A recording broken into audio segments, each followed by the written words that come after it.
Hey guys, brand new podcast, and I am on the road. I am desperately trying to get on the road. We are heading to Billings, Montana. There is a huge snowstorm coming in, and I am on my way. I'm flying into Denver tonight, then driving to Billings, Montana, then Duluth, then Fargo, then Des Moines, then Fort Wayne, then...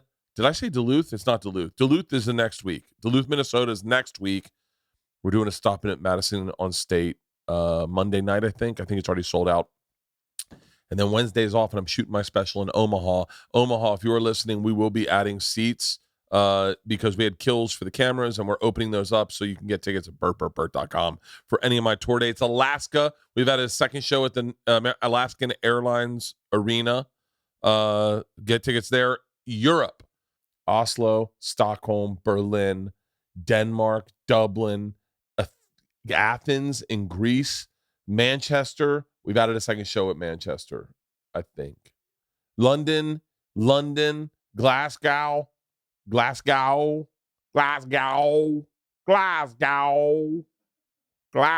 if I got stuck like that? Newcastle, Amsterdam, Antwerp, Manchester, Birmingham, and then Williamsport, Pennsylvania. I'll be in Williamsport. Oh, yeah. Oh, have I announced? Oh, I announced my whole tour. This is Tops Off. This is different than Relapse. This is Tops Off. We're in Tampa at the Emily Arena. We're in Boston. That's almost sold out. We've added 2 shows in the Mullet Arena. I'll see if I can get Theo Vaughn to show up. Savannah, Georgia. Tampa at the Emily Arena. TD Gardens in Boston. Orlando at the Amway Arena. Cedar Rapids, Green Bay, Minneapolis. It goes all the way until... Oh, huge. Have I announced it fully loaded? Never mind. Today's podcast is a great podcast. I first saw this dude. We did not talk about this, and I'm kind of glad we didn't. We had a great fucking conversation. He had a run-in with some students at a show, and we don't talk about it. He talked about that on Rogan. His name is Nimesh Patel. If you are interested in checking out that conversation, that's the first time is when this shit happened to him. So I was like, this dude's funny as fuck. And I was like, this is... The poor young lady approached him on stage and was like, "You're done speaking." He talked about that on Rogan. We do not talk about that on today's podcast. He is a hilarious comedian. He is blown up on TikTok. He really has. He's got a special called Thank You, China. He released it about, I think, 5 months ago on YouTube, and it is huge. He is amazingly talented. We talk about his cousins. We talk about him partying with his cousins. I wish I knew his cousins. We talk about Indian food. We talk about New York Indian food, London Indian food. We have a great conversation. Dude, I wish I was drinking. It was during Sober October because I could have a few cocktails with this guy. Ladies and gentlemen, check out his special, Thank You, China, on YouTube. Follow him on Instagram. Follow him on TikTok. All those links will be below in the description. Without further ado, my friend, stand-up comedian, Nimesh Patel. Can you please let Isla know I got McDonald's for Burger King for her? Tom Papa asked us to Oh, shut the fuck up. I could definitely go for some bread. Did you just do Papa's podcast? Yeah, I just did Papa's. You eat olive bread? Fuck yeah. We have a good knife over there too. Who grab a good cutting board. Grab a good cutting board. We should make a butter board. Are you recording? Okay. That's perfect. Right here good? Yeah, it's perfect. I can have him sit a little more to his left. Okay. Don't worry about them. Just go ahead and cut it. Fuck yeah. I haven't had any bread today. I haven't had anything. You haven't had anything? I got Burger King in there if you're hungry. I just made it rain. Steve Byrne. He's here? No, he did this fucking video of him eating. Look at that fucking. That sharp knife is the sharpest knife you're ever gonna fucking get near. Okay. This guy sent me. Oh my god. Oh, hang on. Whoa. Do you not cook a lot? No. Okay, clearly. Okay, hold on. Okay, come here. There you go. That's so interesting. Are you single? No, why? Okay, you don't cook for your chick? No. That's so interesting. I mean, I've been You were holding it like this. Yeah. Yeah. Thank you, Tom Papa. Where's this? Oh, my bad. There we go. Thank you, Bert. That looks fucking awesome. This does look very good. It's from, I don't know, who is it from? Lodge Bread or something, but. What? No. I guarantee you he made it. No. He was telling me he was in Vegas last night, so he couldn't make any bread for me. Oh, for real? So he bought something. He said it's very similar to what he would make. Mm-hmm. Oh, this is good. This is really good bread. Do you understand anything about sourdough? I don't know. It's really fucking beautiful. Mm-hmm. The thing about sourdough is the starter, the mother is what they call it. Mm-hmm. So the mother is passed along from generations. Like, I'm not doing the right. I know there's someone's probably losing their shit, but possibly 200 fucking years. So we got a starter from Jerusalem. Me and my wife. The yeast starter? It's the yeast. So okay. There's this yeast that they basically pick from and they give to you, and then you can start using that to make your bread. You can, and you pull some off, I think, and you put it to the side. Mm-hmm. But that's your starter. That's your your mother yeast. We got one from the lady that sold us her house, a Jewish woman. She got some from like Jerusalem, gave us some, and we were making bread. And to think that you're making bread where this bread started 150 years ago when they were making bread, is the coolest fucking thing in the world. That's an interesting feeling. And so there's one in San Francisco that has like the oldest starter in the world. Mm-hmm. You ever do what's the club in San Francisco? Cobb's? Yeah, you ever do Cobb's? Yeah. So down by the wharf? Yeah. There's a bread place down by the wharf that has like the oldest starter ever, and we made bread with those people. It's fucking insane. Well, how long is the process? Well, I mean, you make the bread, you got to let it rise. You got to let it. I mean, that's like the coolest thing is all these bubbles are the bread rising, and then getting this yeast kind of. It's almost like beer. Yeah, like getting these holes in it.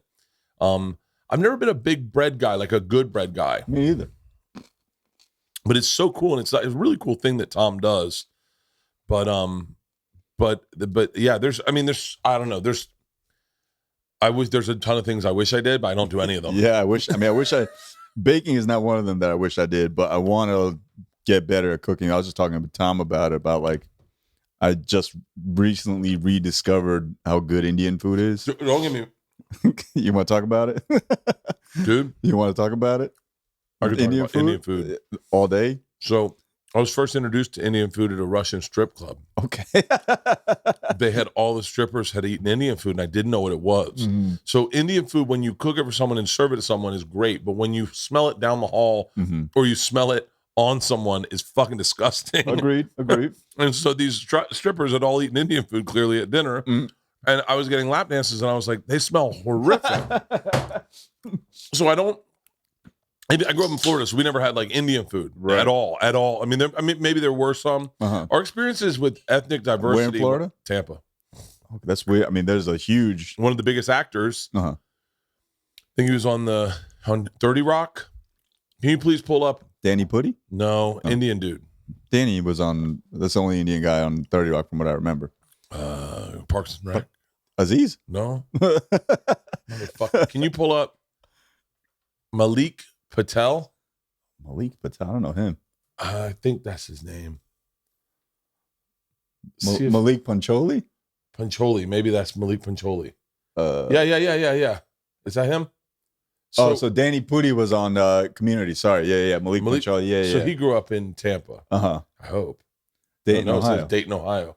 I thought that was. I think he went to our school. He's 2 years younger than me. I remember still tracks. But so just ethnic diversity. Like I knew I knew like one Chinese guy. I knew now. Also, I'm turning 50 this year, so that's a little different. Congratulations. Thank you. I knew one Chinese dude. Two was him and his sister, Sam Ho and Rhonda Ho.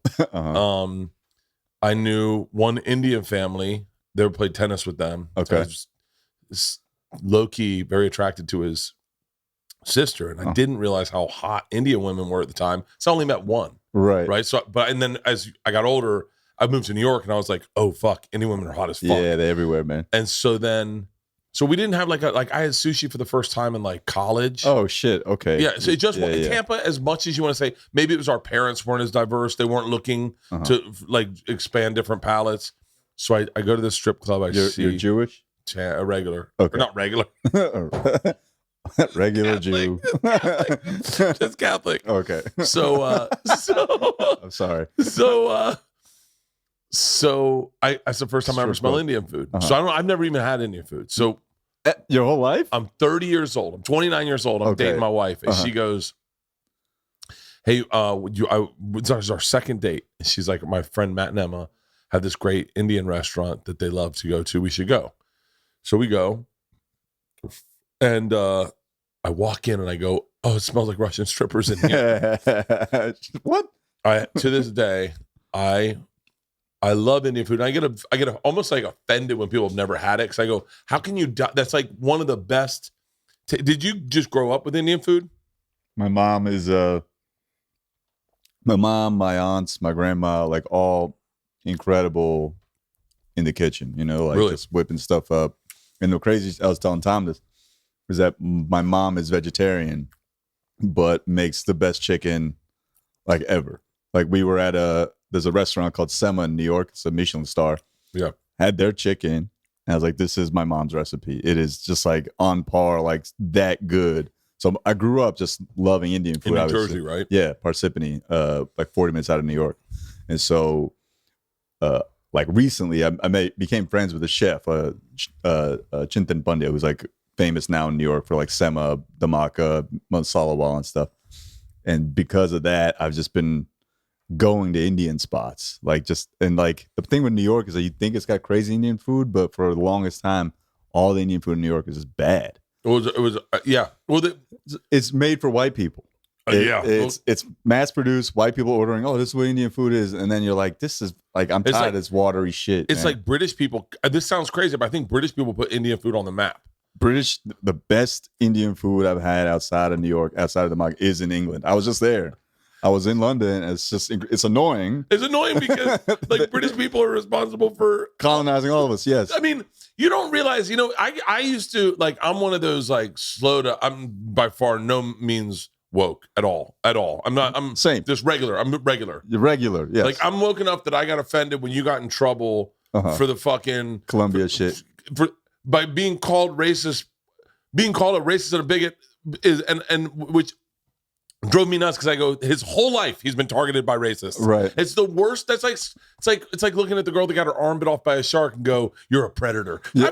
Are you fucking kidding? Right. So but that's how where my wokeness lands, is just on, like, because I'm a comic, and I think I'm smart enough to know I'd want to make sure people stay in the room. Yeah. So I feel like, I don't know.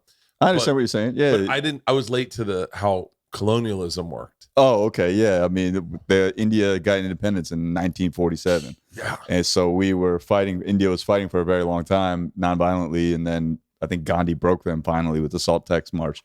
But the joke about England is that their food is terrible. And that even though they've colonized all these places with like banging ass spices.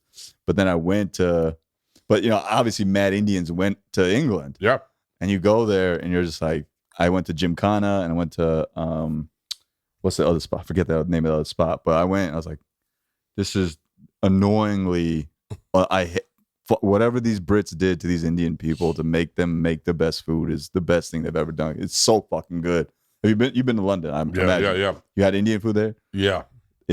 I mean, I can't wait to go back. Like Michael Che is one of my close friends. Is one of these other people who's like hated Indian food or just never had really a good version of it. And he texts me from London. He's like, "Bro, this shit is bomb." I'm like, "I told you." I think that's stereotypical, and I think that's one of the stereotypes that'll leave. Mm-hmm. So every brother I know is not doesn't have the most adventurous palate. Yeah, and so like our bus driver's a black dude, and we got banh mi one time, and he was like, "Nah, bro." And like he was saying shit where you're like, "You're not allowed to say that," and he's like, "I know what they put in that shit." And you're like, "Dude, it's they're the best. They're the best sandwiches." Agent Orange is in the sandwich, man. Yeah. But that tracks that he would be like not into Indian food. But also Indian food in New York is not that good, which is surprising. But like outside of Jackson Heights, like I can't talk about it. I've never been to Jackson Heights to eat Indian food before. But in like Midtown Manhattan, there's probably like one or two good spots. In Lower East Side now, there's like one or two good spots. But outside of that, like shit you get delivered, always trash. Sweet. Where did where did Indians like this? I don't need to apologize to you, but I apologize to listeners when I say the thing that it sounds horrible. But like, where did Indians land? Like, because like Puerto Ricans landed in New York, Cubans landed in Tampa. I got you. Mexicans were in South, like you all through Texas, and so like, and that's where you find that best food. Yeah. Where did Indians land? Did they end up? Is there a large population in like? There's a huge diaspora in the States. You know, we ended up West Coast, Jersey, New York, Queens, and then in Texas, in Chicago. Like, those are the biggest. Oh, Chicago, yeah. Chicago's a mess. Chicago's fuck yeah. Yeah, we got a lot of people in Chicago. And Michigan, right? Michigan, that's the huge Muslim population in Michigan. Also, big Indian population there. But a lot of those places ended up popping off because big engineering jobs were there. You know, Michigan is like all auto workers. Chicago is like doctors and healthcare. West Coast is, again, STEM, more like science and engineering and the technical stuff that's going on. New Jersey is just like finance and doctors. But the way we ended up here, I don't want to give an education necessarily, but no, that, by the way, that's the most my favorite thing ever is when, because I'm curious about stuff, but sometimes I'm so self-centered that I just think about me. I'm 100% on that same page. Like, I'm surprised I know this well, but I have like moments of curiosity. Yeah. There's this book I read called Life Behind the Lobby that kind of explained all of it. Like, why did Indians end up running all these hotels and motels? Well, hold on. Yeah.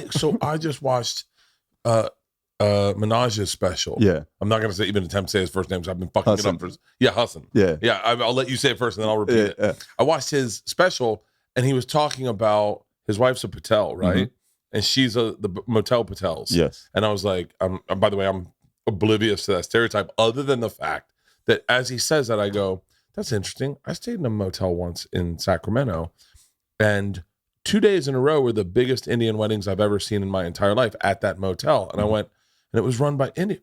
Motherfucker. And then all of a sudden you see a stereotype that's right there that you go, how did I not catch that? It's a sneaky thing. I think at some point I remember reading at one point 45% of the hotels and motels in this country are operated by Indian people.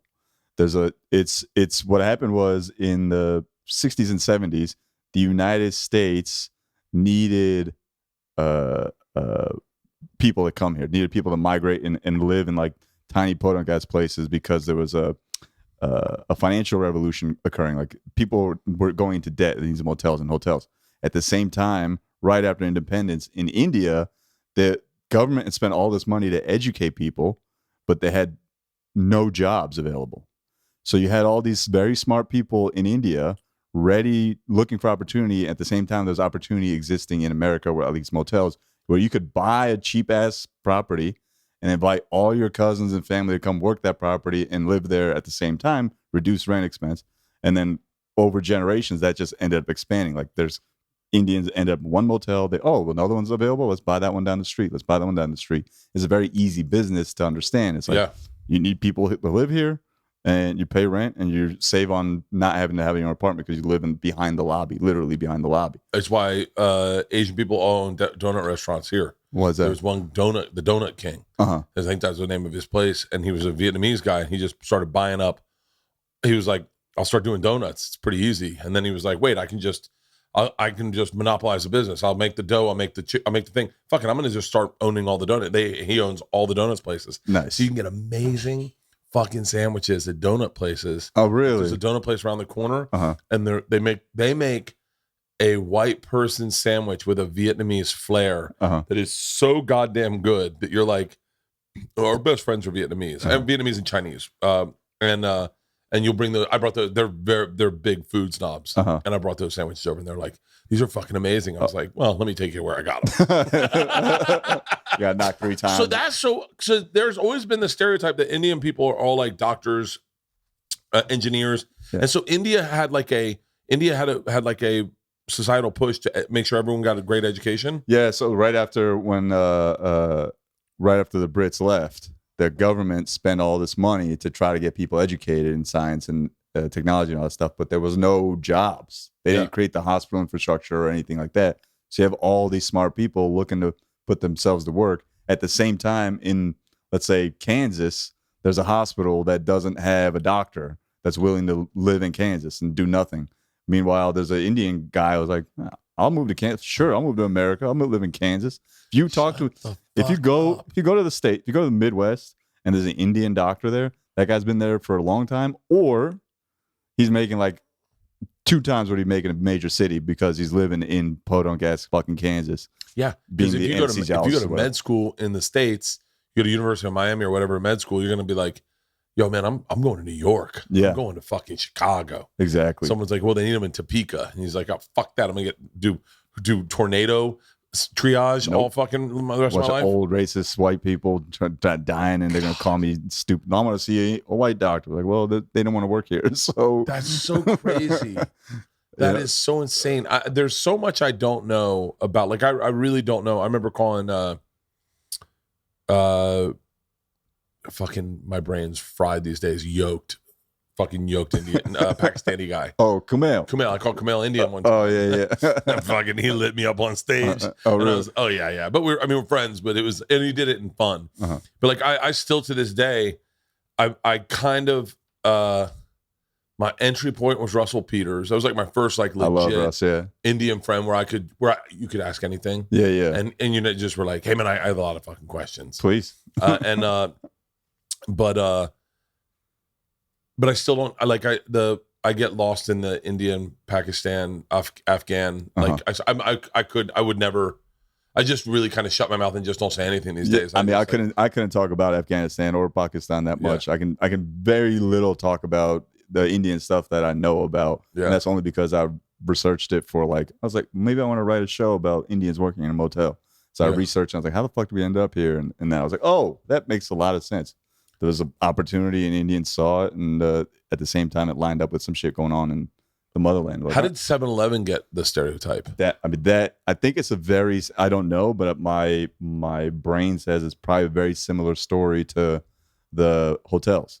It was like there's an opportunity to run one 7-Eleven and it's very obvious that it's a very simple, clean cut business model. But I don't know the nitty gritty of it, but obviously it's it's a convenience store. And you just tell your cousins to come work and work there. And I know my dad's liquor store was like that. You know, your dad came when he was a kid, right? 17. 17. Yeah. Can you ever wrap your head around that? I mean, I don't mean to distract like this, but you're a very American dude. Yes. Like me and you are I'm not saying the same, but like primarily we probably listen to the same music, like the same brands. We're where there's an age gap, but ultimately. I don't identify Irish, although I have Irish parts of my blood. Mm-hmm. I have German parts of my blood where like there's certain drawings to that, but like for the most part, I'm pretty homogenous. Yeah, I'm very American. Yeah. But my dad was 17, and can you imagine being 17? I remember me at 17 and being like, I gotta go to senior year of high school. Like what the fuck am I gonna do with AP classes? My dad's out here at 17 in Newark. Without a college degree, went to work at the store his brother was working at. And, they got him a job there. And then he just worked his way up into saving and then buying his first liquor store. He only has 2, but buying his first liquor store. And it was just like that same kind of model, just replicated in a smaller way, where it's like you tell someone to come here, you help sponsor them to come work here. They save up, they chase their own American dream, and then get a house in New Jersey and their kid becomes a comedian. Like that. That's how it went. It's funny because I think, did your dad drink? Yes. What, Johnny Walker Blue? Black. Okay. Yeah. I mean, he's a black label drinker. I mean, in his heyday, he was drinking a lot of black label. Now it's more like a beer here or two in there. But he's like in his 60s. He's getting up there. So it's like he's got to cut down on all that stuff. You the only child? No, I have a sister. Okay. Younger sister. She's an attorney. She's successful. Really? Yeah, she's doing well. So wait, what was the pivot for you in NYU to go like, I'm not gonna? Well, and how hard is that? Well, I mean, I went in thinking I wanted to be a doctor, and in my high school years, I definitely did. Like I was like set on it. I had the chip on my shoulder. I was gonna be a doctor. Like I was gonna save lives, and I had like aspirations, like building hospitals in Kenya and shit. And then I went to NYU. My freshman year did great. Sophomore year did not so well. What year? I graduated 08, so I started in 04. Christ, yeah. 08 was a bad year. I had a kid in 04. 08's a rough year to come out of college. Yes, it is. It's a great year to get a show on Travel Channel. Oh yeah, is that what happened? Oh, I'm a very lucky guy. Uh-huh. But I got all my money. My first chunk of money I ever got in 2008. And Wow. so we got to buy our first house and went at the bottom of the market. What a fucking hero move. I got really, really lucky. And, you know, you look at, I've been thinking about this interview a long time because I was, when all that shit happened with you. You texted me, and I appreciate that. I remember 4 years ago, you were one of the first people to text me. Unfortunately, I'd already lined up Rogan, and I was like, I'm gonna talk about it once, and I'll talk about it. I talked about it on Rogan, but I didn't forget that. I appreciate you texting me about that. We were. I mean, I'm certain. I don't know where we heard. I don't know where I heard about it, but I'm almost certain it was from Joe. Yeah. Because Joe, we're in a chat thread with Joe, and that's so right up his alley. Yeah. I mean, it's just freedom of speech and woke and like all the shit coming down into one. And so like we all reached out and we were like, I reached out, but we were all texting about it. Oh, okay, cool. Well, thank you. But I've been thinking about this, and I was thinking about how luck, like, I was thinking about your dad. My dad had a rough life, but he's very lucky. Yes. Even and then today I was literally just pulling out of Burger King with Isla's food, and I saw this dude walk out of Burger King, very overweight, and he sat down to get a bus, and I just thought, oh wow, I wouldn't want his life. No, like to imagine having to catch a bus in LA just to go get lunch, and then take a bus to go home, and he was an attractive guy, and I just thought, even when I thought I wasn't lucky, I was still very fucking lucky. And there's times where you, as a comic, you're just struggling and you're not getting spots, and you're watching your friends succeed. Yeah, and you're like, God, man, I remember, and I was thinking. Literally watching Dane blow up and going, couldn't even figure out the arithmetic to make that happen. Who's your class? I don't know. Like my class is a little fucked up. It's really, my class is Dimitri Martin. Okay. That's the only guy I can identify with that is in my class 100%. Steve Byrne is my class. Gary Goldman's older than me, but he's still kind of my class. Dane's older than me. Bill's older than me. Bobby's older than me. Patrice is older than me. Okay. But Patrice was like, I would say just a year older, meaning in like, if we're talking classes, he was a sophomore when I was a freshman. Okay. Because I had access to him that was like, that I know you're a fan of Patrice's. Of course, yeah. I had fucking access to Patrice that today people would pay $2 million for a day like that, to pick his brain about comedy and to pick his brain about the business. But those guys were all above me. Bill, I didn't realize how much older Bill was until I got older. Like Bill was like 7, I think Bill's 7 or 9 years older than me. Rogan, I didn't realize like that Rogan was 56. Like now they're 6 years older than me. All these guys I thought were a couple years older than me. Ari's probably my class, but he was out in LA and I was in New York. But Dimitri Martin and I started on the same night. That's the only person I remember being in my class. Okay.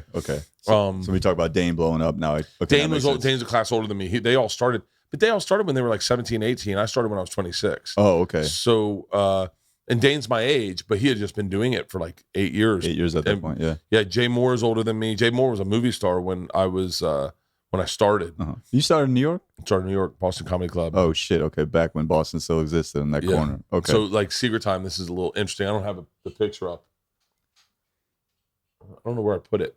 So, I started working at the Boston back when they didn't have barking. Like, it was this guy, Louis Schaefer, and I paid him. He paid me $20 to go up and stand in front of the club and bring people in, $20 a night. And if I brought in enough people, I could go up before Godfrey. Oh, okay. And so that's how I started. And then all of a sudden I got a deal with Will Smith, moved to LA for like 7 months, came back, and there's 5 kids barking in front of the Boston Comedy Club. Shit.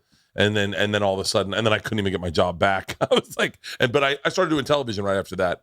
But that whole barking scene was to happen right after I left. What year was this? I was 26. Okay. So 1998, probably 98, 99. Yeah, okay. Yeah. 98, 99. But my class, like, I remember Pete Corelli was older than me. Ben Bailey was older than me. But those were the guys that, like, I mean, no one, I've never seen anyone murder harder than DC Benny. DC Benny would fucking destroy at the Boston Comedy Club. This guy Maceo was fucking on fire. Chappelle's my age, and I remember watching Chappelle for the first time and being like, this guy's good. And I'm 26 years old. I'm fresh out, 25 years old. I'm fresh out of college. I pulled him aside. I said, buddy, I'm a comic. Like, by the way, I'd done stand-up once. I just want to let you know, man, you should stick with this. Thank you, man. He had already done, and by the way, he was the coolest guy about it. He didn't like, go fuck yourself. Yeah. He was like, thank you. I appreciate it. Yeah. And he had already done Robin Hood Men's and Tights, was about to shoot Half Baked. Mm-hmm. But yeah, and so, but even when you're not lucky, you're still very fucking lucky. I count my stars every day. With my dad, with my dad and my parents, it's like one wrong thing my dad could have said could have like ended his life. At the store that he was at, because he was in a bad neighborhood. Yeah, so like 15 years ago, I talk about it very loosely on stage, but it's like 15 years ago, like a guy came in, pulled him over the counter, put a gun to his head, and it's like that was the one that he'd been like, like people had robbed him a bunch of times at the store and stuff, stealing shit, you have to chase people, all that kind of shit, but like, and he'd been shot at, but like to have a gun to your head is like a very kind of breaking kind of thing. And I think that's when it was like, then he was like, all right, I gotta change something. We left that store. He left that store, but that's just a matter of that dude sneezed with his fucking finger on his Guns trigger. go off all the time. Yeah. They do. So like luck is every day. Like the tour I'm on right now, it's called Lucky Lefty for a reason. It's, I had a lot happen in the last 6 months that I was just incredibly lucky to have happen. It's not entirely luck. Just so like you're talking about like you're huge on fucking TikTok. I'm blown up. I've done well in the last year and a half. Then that's there's that Jay-Z line: "As you play with skills, good luck will happen." And it's like I played with skills for a very long time, and at least I think I have. And then April 21 comes around, like my TikTok starts blowing up. I can start touring, and we kind of apply some guesswork into how I can drive tickets and all that kind of stuff. But after I taped my special in December of last year, I was like kind of figuring out what the fuck am I going to talk about. How it is, you put something on tape. But I had December 2021, I put this on tape. I still have 3 months of shows to do before I have a stop for the wedding that I'm going to get married, and I'm going to chill out for 2 months. I still got 3 months, 40 dates. Yeah. 40 shows. January, I'm dicking around. February, and this is the entire tour I'm talking about, so I won't get too much into it, but my balls hurt one night. I go to the hospital. 3 days later, doctor tells me I got cancer. I got to get this shit removed. And then after the surgery's done, I'm like, thank you, God, for that fucking hour you just gave me, bro. Like, I had nothing, and here I am, like, oh shit, we got a brand new hour. Woohoo! I was, you're at this point now where you're identifying when something crazy is happening to you. Oh, I've taken vacations where my wife goes, so you'll get a bit out of this, right? Like, yep. I'm like, yep. And I'm like, hey, who wants to go swimming with dolphins? And they're like, we do. I go, great. And then I'm just sitting there with a pen and paper going like, I'm writing jokes. I don't even enjoy it. I go, just swimming with dolphins is a lot like going to a strip club. Everyone's excited. Manager comes out and he's like, ladies, we got customers. Everyone's like, can we touch them? He's like, yeah, but don't put your fingers in their holes. I'm literally, and then I'm not even present in the moment because I'm so busy fucking writing. Yeah. I mean, that is like, but the whole 5 days, I think it was 6 days, that whole experience, I was Is that how long it was from? Bro, it went from my balls hurt on a Thursday night to I had surgery Tuesday. Holy shit. That it was that I talk a lot of shit about American healthcare, and I will continue to do so. Yeah. But when you have insurance and a little bit of connections, it's the greatest. I'll get airlifted out of here if I needed to right now. You know what I mean? Like, I'm not even going to ask you about it because as I'm talking to you, I'm writing bits in my head. But that's fucking 5 days. Did you your balls hurt? You didn't feel it? No, it was just a pain, and I was like, and I was enough of a either a pansy or a smart person to listen to my body in that situation, dude. And again, that's just luck of just being lucky enough to be that intuitive and lucky enough for it to happen. Because you say, did you feel it? It doesn't present with pain. That's what the doctor says. You just got lucky. You got a pain, and you're not supposed to have pain. It's just a lump. Yeah. And I caught it so early that it was in between, on one side, so I wouldn't have felt it anyway. And I was like, I'm the luckiest person in the world. A, I caught it, and B, I got fucking something to talk about for the next year or Dude. so. This show is sponsored by BetterHelp. Life doesn't come with a user's manual. You can get stuck in a problem and not see a way out of it. And I'm telling you this from experience, and I swear to you, for me, therapy can help you figure those problems out. And it's so silly. Sometimes it's you just talking to yourself and you literally say it before the therapist says, you go, all I got to do is that. I'm telling you, therapists are trained to help you figure out the cause of challenging emotions and learn productive coping skills, which makes therapy the closest thing to a guided tour of a complex engine called you. And that is what is great about therapy. I'm telling you right now, first time it ever happened for me was a somewhat epiphanous moment. It's why I've been in therapy. More importantly, it's why my wife keeps me in therapy. I do online therapy. For me, I do not like that I'd have a scheduled appointment and I have to drive in traffic and then go sit in a waiting room and then wait for the person to get done. And then all of that adds to the anxiety, adds to the stress of therapy. Online therapy, I've found, is just a lot more convenient. I don't even use video therapy. I just do it on the phone sometimes, get on the treadmill, kill two birds with one stone. And that's why I love BetterHelp. As the world's largest therapy service, BetterHelp has matched 3 million people with professionally licensed and vetted therapists, available 100% online. Plus, it's affordable. Just fill out a brief questionnaire to match with a therapist. If things aren't clicking, you can easily switch to a new therapist anytime. It could not be simpler, and that is the truth. No waiting rooms, no traffic, no endless search for the right therapist. Learn more and save 10% off your first month at betterhelp.com/Bert. That's betterhelp.com/Bert. This holiday season, I'll be giving thanks to our dear friends at Manscaped. Everyone loves turkey and stuffing, but you'll be looking like the dessert with the help of Manscaped Performance Packages. I got to be honest with you, I love Manscaped because they really deliver great copy when they come to you. And I'll tell you right now, I love Manscaped because that's all I take to my nuts. That is the only thing I will take to my nuts. They have the best grooming products, top to bottom, that you'll ever find anywhere. They're the leaders in below the waist grooming and have blessed you with the ultimate Thanksgiving dinner topic. Tell your in-laws about your new cutting-edge ball trimmer and gift yourself or the man in your life the ultimate men's hygiene bundle. Trim your pumpkin and save 20% off plus free shipping by going to manscaped.com/Bert. This is a company that fucking gets it. I'll tell you right now. I guess if you make ball trimmers, you have to have a sense of humor. I'll tell you right now, this is what I love. The inside their Manscaped Performance Package 4.0. It is the perfect package for your package. You will find the Lawnmower 4.0 trimmer, which is fantastic. Skin-safe technology. It's got an LED light, so if you trim your balls all over the toilet, you can still see what you're doing. Gifting Manscaped is the ultimate hack to becoming the family favorite. Save 20% off plus free shipping by going to manscaped.com/Bert. That's right. 20% off plus free shipping by going to manscaped.com/Bert. Be thankful this holiday season for the best gift of all from Manscaped. Your balls will thank you.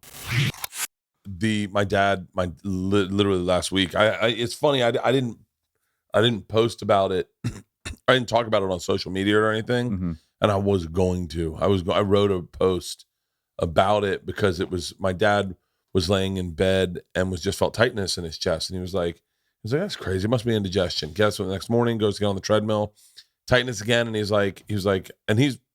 to a cardiologist all the time, does the stress. He's done everything. Mm-hmm.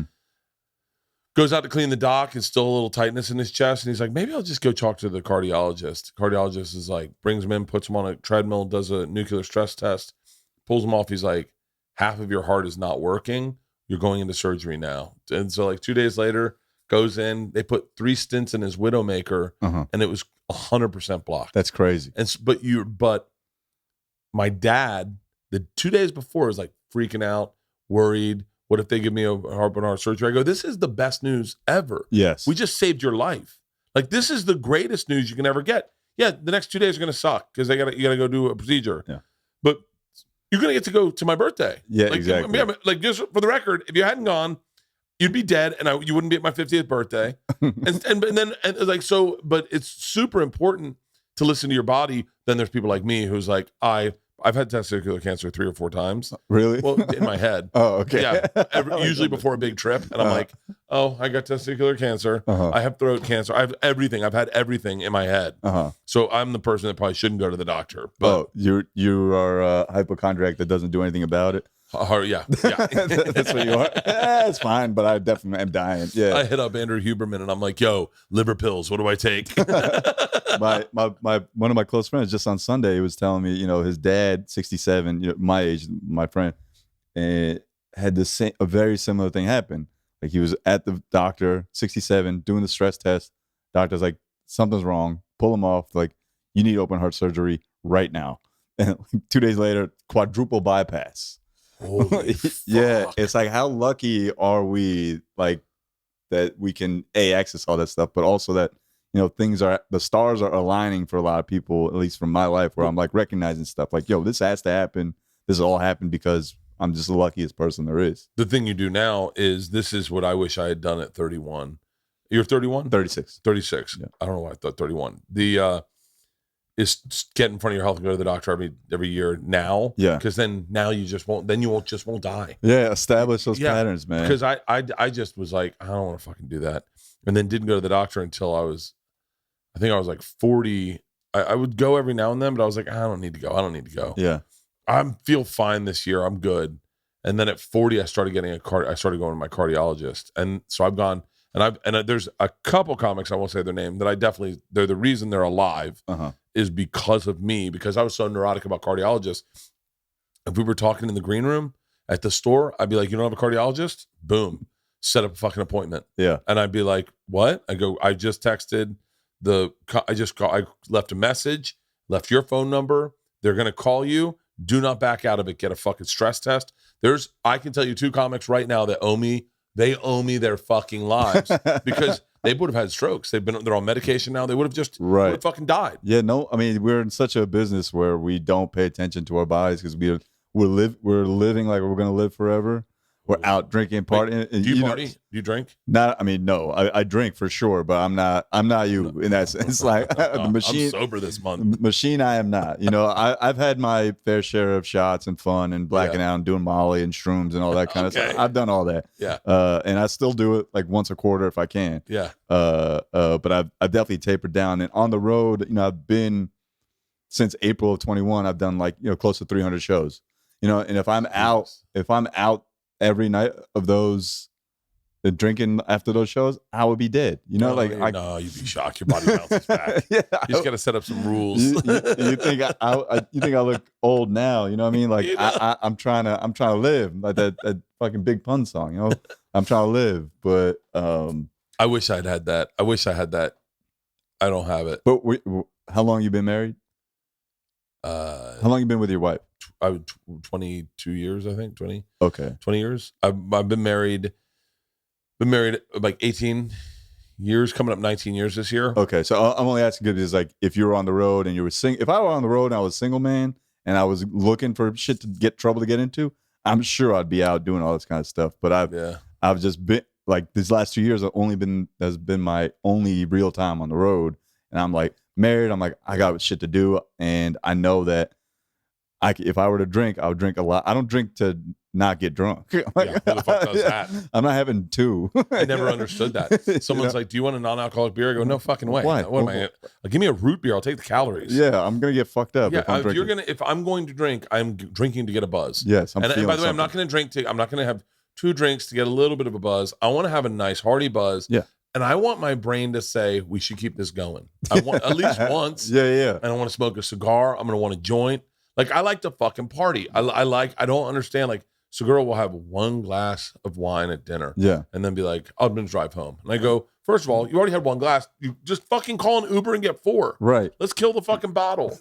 I never understood that. Yeah. But I partied. So I was married with kids on the road and partying my dick off every night. Oh, shit. Okay. But I don't have, look, I'm a regular person. I go to strip clubs and have a party like everyone else. Right. But I don't know what it is, but I don't have I've never been impulsively attracted to women in like a way where I couldn't control myself. Right. Yeah, Like, that's not the issue for me. For me, it's more like I know what this shit is gonna do to my body. Yeah. And I know how I feel afterwards. And when I'm on the road, I always feel like I'm working towards something. I can rationalize it. Yeah. On a Sunday night, I used to go back from the clubs and go, can I get a 6-pack to take to my room? And I would go, I'm just going to have 1 beer. I'll have 2 beers. And then I'd kill 6. And I'd be like, all right, I'm going to make a run to the gas station. Oh, shit. Okay. I'm packing. Yeah. I'm going to stay up all night. I'll sleep on the plane. And then I'm at the airport. I'm like, all right, double Tito's and soda, big glass, no lime on the plane. Can I get a cocktail before takeoff? Jack on the rocks, lots of rocks. Can I have the bottles, please? I'm going to make, I just don't want to dilute it. I'm like, that's 24 hours of drinking. I look back at it and I'm, today especially, I am shocked I've been able. This morning I was working out with my trainer and I said, no one should be impressed that I can quit drinking. Mm-hmm. I can do whatever the fuck Rogan and Tom do with like not drinking. That's very simple. Yeah. You just choose not to drink. It's the simplest thing in the world. I don't think there's any parallel universe where they could ever live the life I've lived and maintain. Yeah. Like to be able to go at the pace I go at and still party. Like Tom. Yeah, it's very impressive. Tom complains that he's like, oh, you have no idea how busy I am. Oh, buddy, I do all the same tour dates you do. We're both working our ass off, but I also fly to Austin for 2 days to do our 2 bears. So like, I definitely know how busy you are because I'm even busier. Like yeah. I'm not going home for 3 days. I'm coming here to do podcasts with you. And I did it the other day. We're getting on a fucking flight to go into Austin. And I was like, I'd be drunk right now. And I'm exhausted. And I'm like, how the fuck have I been doing this? I was saying that. And I was like, I don't know how I've gotten this. I don't know where. That's your body telling you to slow down, maybe. I'm exhausted right now because I haven't been drinking now for like 20 days or whatever, 19 days. My body is actually exhausted where I'm like, they were saying like something might be off with my mitochondria that I push it so hard and I just ignore whatever because I'm very punitive and I go, well, no, I'm not gonna fucking slow down. You wanted to party last night, you go. We're up, we're after it. Let's get a workout in. And so I think I've been pushing it so hard that my body finally is like, where it's like, thank you. Let's fucking slow down. I took a nap before you came here, and I passed out hard as fuck. Good. Yeah, I'm glad to hear that, man. Yeah, but I saw you were doing Sober October. I forget someone said it. You were doing it. I was like, maybe I'll try that. And then it was like 2 days. Like I'm gonna have alcohol, man. I can't. Yeah. It was stupid. I mean, I feel bad for people that can't drink. Like I feel bad for them. But like, because they get out of control. I've never gotten out of control. As a matter of fact, I would say I'm more fun. I'm definitely more fun when I'm drinking. I hit a wall. I'm fun, and then the words start slurring, and then I have a few more, and then there's a deep anger. It's like fucking body. You ever seen the grit your teeth drunk? Yeah. And then it's like I gotta either I gotta pass out in this Uber, or I will be yelling at this Indian man for making turns he's supposed to make. Like that's happened too. That's like my main contention point with my wife. Is just like she's like, you've drank and had so many drunken arguments with Uber drivers who weren't really doing anything. Is your wife Indian? No. Oh, nice. She's Jewish. Oh, really? She's a white Jewish lady from Connecticut. Oh, nice. We've been together for 9 years, but she is she's the type to have like a glass or two of wine and be like, I'm cool. That's my wife. Yeah, and just just be calm and collected and like doesn't like raise voice, party and all that kind of stuff. She's just like very like almost like the perfect foil of like even keeled. And so when I'm like lit up, it's just fucking Uber drivers. take my money, $2. Like it's just like bubbling. That's when it's time to go home. But up until that point, I'm chilling. I'm having a great time. Do you identify with like when you see like a Indian Uber driver and you know that he's like from India, struggling. Is there a weird? Because I've never had this experience other than meeting other lawyers and be like, oh, he's kind of like my dad. Like, do you see that and go, oh, that was my dad's struggle? I have empathy. 100%. Really? Like I've never given anything less than a 5-star. If like I'll talk to them for a little bit. Sometimes if they're very talkative, I can tell they're from India because they're Indian people from India will also talk to you. Oh yeah. And so then I'm like, that could have been my dad.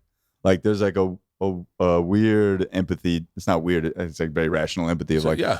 this is just my dad 20 years ago. He's trying to make it for his So kids. crazy. He's got a Camry.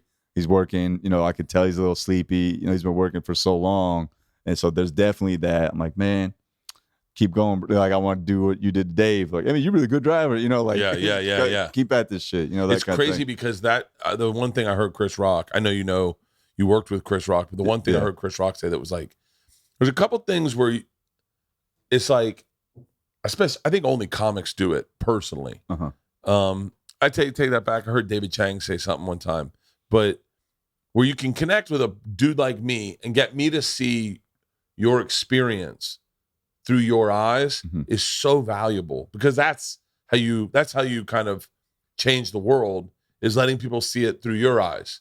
And sometimes it's really hard. I mean, no one gives a fuck about seeing it through my eyes. Sympathy is a very hard emotion to communicate and evoke in somebody. Yeah.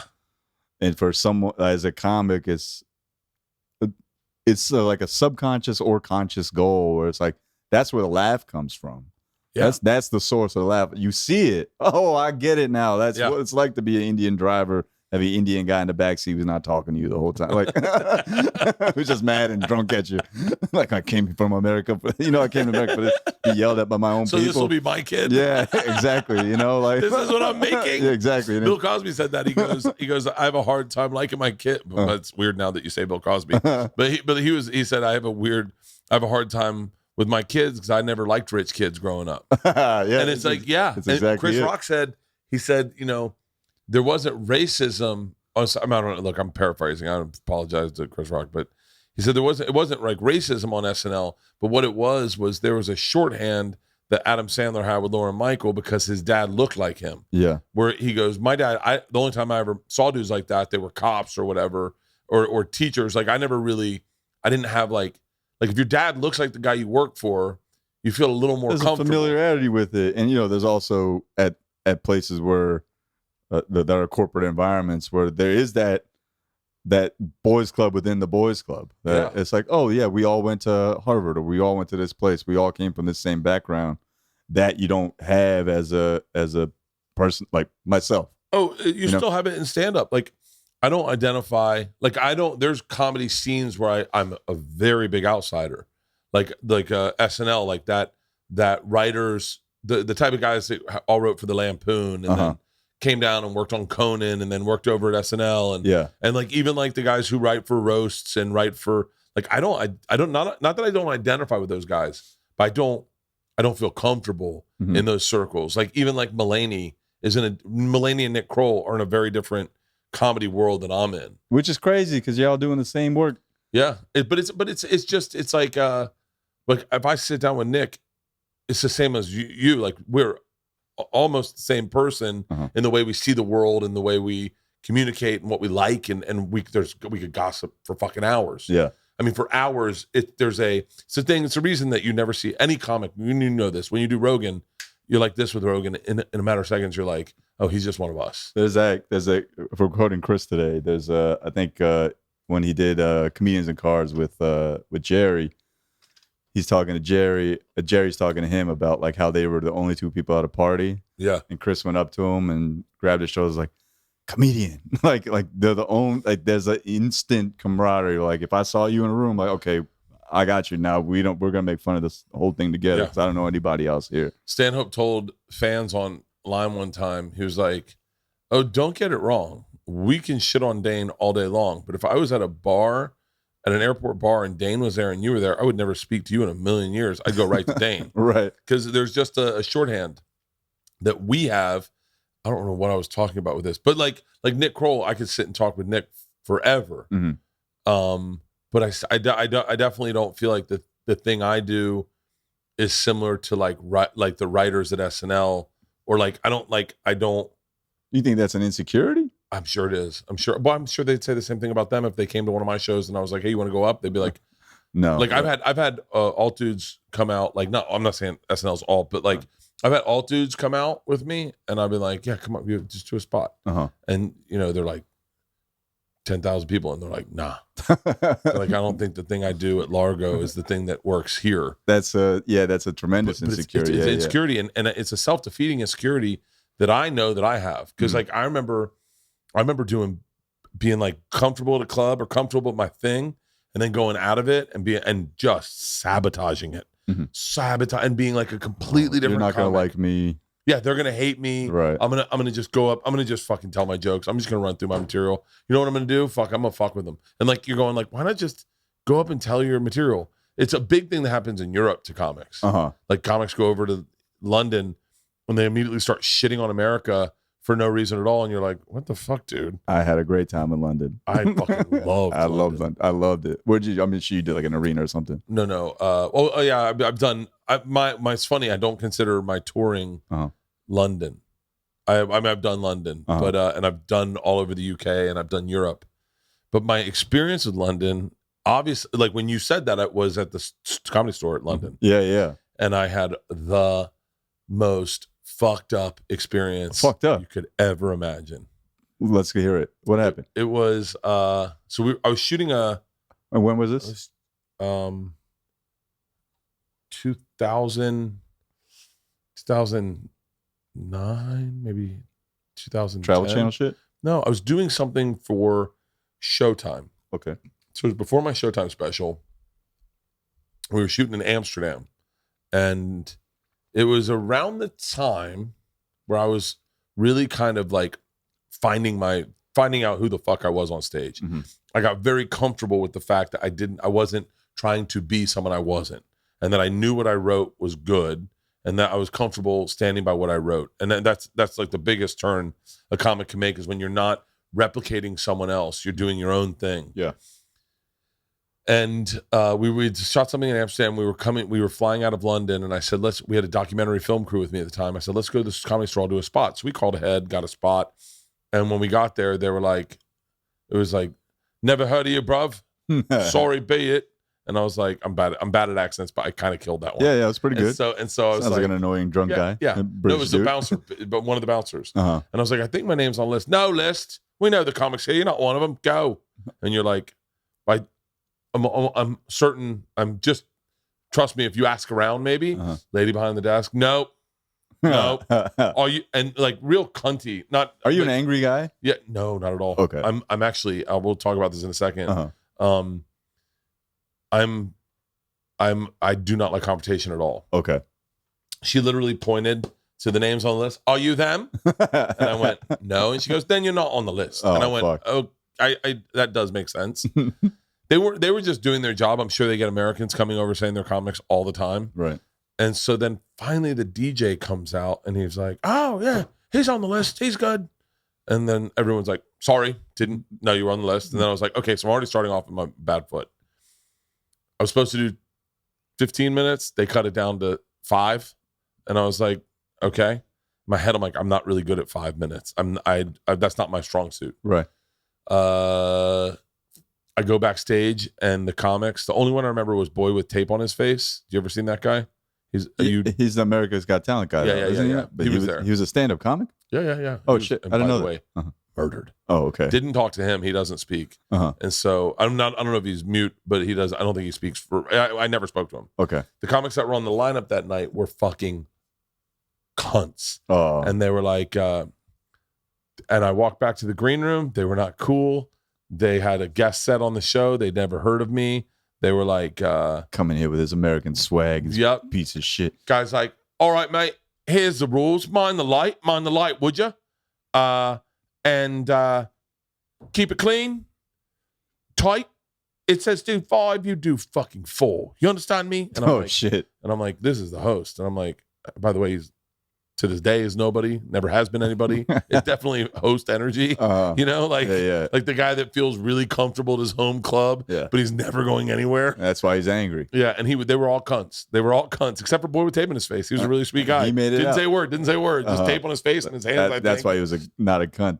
And then the guy comes in. He's like, "You can do 7," and they were like, "Oh, it's gonna fuck up our show. It's gonna fuck up. Put him in between the fucking thing." So then they put me after Boy with Tape on His Face. That guy murdered so fucking like, and he didn't say a word, and it killed so fucking hard. And So I'm you like, didn't know what he was doing. I didn't know. I saw a dude with tape on his fucking face, and I'm like, the fuck is this? He goes up and he annihilates the room, and I'm like, I cannot follow this. I don't know. I'm going to speak. It's going to look like a cheat. They take an intermission, I think, and they let everyone go get beers. Some wild shit in intermission to just stop a show. It's oddly enough, we did them through Fully Loaded. It was pretty fucking dope. Oh yeah, it's actually it resets everything. Okay, and so then I go up. Host does 5 minutes, brings me up with the cuntiest intro I've ever gotten. He's here. This mate is from across the pond. He's from America. He says he does stand up over there. Let's see. Put your hands for Bert Kreischer, whatever the fuck. And I'm like, okay. So I go up and I do 6 minutes and 45 seconds of my 7, and I fucking murder. I mean, it's right when I knew my speed, I knew my pacing, I had great jokes, I knew an audience, I knew clubs. You shit on the host? What? You didn't shit on the host. Nice. Didn't shit on the host. Is whatever. We've been in clubs enough to know that energy floats around. Yeah. Get off stage, and they're all in the back room, not boy with tape in his face, and the one guy and the host is like, I guess you've done this before. And I was like, I have. And he was like, that was fucking amazing. And I was like, oh, thanks. I just walked out of the club. I was like, I'm never fucking performing here again. Oh, I'm sorry. I probably would, but I'm just do bigger venues. So there's no reason for me to go back there. I mean, except to exact even more revenge. See if that host is I would still go back there. I would go back there if I was working on something. Yeah. But even the store here, I don't go unless I'm working on something. I'm not gonna. I've never been that Norton where you got to get your reps in every night, or Attell. Mm-hmm. I've always been like, you got to take some time off and live a little bit. Yeah. And so when I'm home, I try to be a little normal, hang out with my girls. It's important to have a life experience. Yeah, I mean, you have daughters and stuff to hang out with. For me, I fluctuate between I got to get a billion reps in, or I got to live a life and get drunk with my friends and do stupid shit. You know what I mean? Right now, because I'm on the road so much, I'm on the latter camp. But if I were in New York, for months at a time, 2-3 months, I think it'd be a sustained period where I was going up as much as I could. Are your friends mostly comics, dudes you went to college with, or dudes you grew up with? Mostly college friends. I have a few friends in comedy that I'm close with. Who are you close with in comedy? Che, Jared Freed, the Lucas brothers. Yeah, that's Jared. my guy. I love the Lucas brothers too. Yeah, they're fucking great. Those are my boys. Mookie Thompson, who's I don't know Mookie Thompson, but I already am in love with him with the name Mookie. It's one of my favorite names. He's great. He's named after Mookie Wilson. Yeah, Mookie Wilson. Yeah, I love Mookie Wilson. Yeah. So Mookie Blaylock. Yeah, Mookie Blaylock was another. Mookie's a great fucking name. Yeah. That's his. He's got. That's not his real name, but that's the only name he goes by. Yeah. But yeah, he's it's a weird birth name. Yeah, it's a weird birth name. It's definitely not his birth name. But his parents were big Mets fans, Mookie Wilson fans, and so he's another friend of mine. I bring him on the road with me. He opens sometimes, and work. We write stuff together all the time, movies and whatever. But those are my core group of friends, and comedy. Ricky Velez, a few other people. Ricky Velez is great. Yeah, he's very talented. That's when I see Ricky's one guy. When I see him doing stand up, I'm just like, I gotta hit the fucking notebook. God damn, this boy is killing it. Yeah, he's good, man. I want to say I don't know if I know him. I remember I might have reached out to him. Sometimes I'll watch clips and I'll be like, fuck, that guy's good, and I just hit him up because I go, that's the natural reaction is because what happens in comedy, and this is someone's good, then in a weird way you get defensive. And so if they're younger than me and they're good, I just reach out to them and go, hey man, you're funny as shit. Yeah. And then and especially that they never follow me. So I'm always you're really funny. And they're like, oh my God, I can't believe you fucking DM me. I'm like, duh, I think you're fucking funny. Moses Storm fucking kills me. Yeah. And so I just had him on the road with me this past weekend, but it started with the text. Saw a bit he did. And I was like, I like the special. Yeah. The special on HBO Max was awesome. And so you watch a lot. I watch a lot of comedy. I don't watch shit. I watch a lot of your comedy. I've watched a lot of your comedy. Oh, thank you very much. Yeah. I watched, one of the ones I saw I want to say it was a long time ago. It probably wasn't. It was probably very recent. Was had an interaction with a heckler in Boston who said, I said someone needs to speak English. I don't know what I was talking about. But what's so funny about that is your crowd work is very interesting because you're very engaging. You're very sweet, but you still stab them. I'm trying. Yeah. Like you're like in a weird way, you stab them and pull them in closer. Yeah. And stab them and pull them in closer. Yeah. It's really fucking great.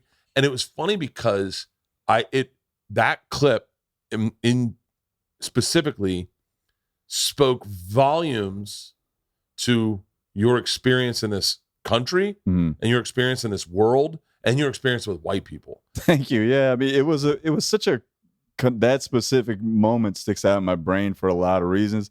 One of them being like that clip on its own. It exists in this weird place where you have no idea what has transpired in the show. Yeah, because the person who I'm originally talking to is a woman who's on her phone, and she's like, was she Spanish? Yeah, she was speaking. She was talking. She was Hispanic, but she was fluent English speaker. But she's on the phone, and I'm like, earlier in the show, I'm like, what are you doing here? Like, what? You're on your phone. She's like, oh, sorry, I was just waiting for something. I was like, okay, you can go outside. And then like she was trying to be. I kind of analyzed this when I watched it. If I'm not mistaken, she was trying to say you were getting laughs, and I thought I could talk. Yes, and you're like, that's not how this fucking works. I was like, thank you, but I can hear you. You're right there. She's like, I'm just trying to get a ride home. I'm like, okay, I understand that. And she was talking to her mom in Spanish. And because this lady had been interrupting so much, like twice at that point, some guy in the back yelled out, "Speak English!" And I was, and that was like, okay, well, this is like you've been bailed out. This lady who's yelling because that's like, I understand you're mad at this person, but there's a way to go about it. And I'm up here still, like I can handle this. I don't need you to be yelling out, "Speak English." But it's also I've had so many notes on this when I watched it because it is so sometimes, and this is my first thought, I am very guilty of not seeing race when it comes to like if they're my friends. Like I don't see race. Like I've said horrible things to my close friends that are either like one of my best friends is Cuban. One of my best friends that I've known since I was a kid is Cuban. I was just with him this weekend.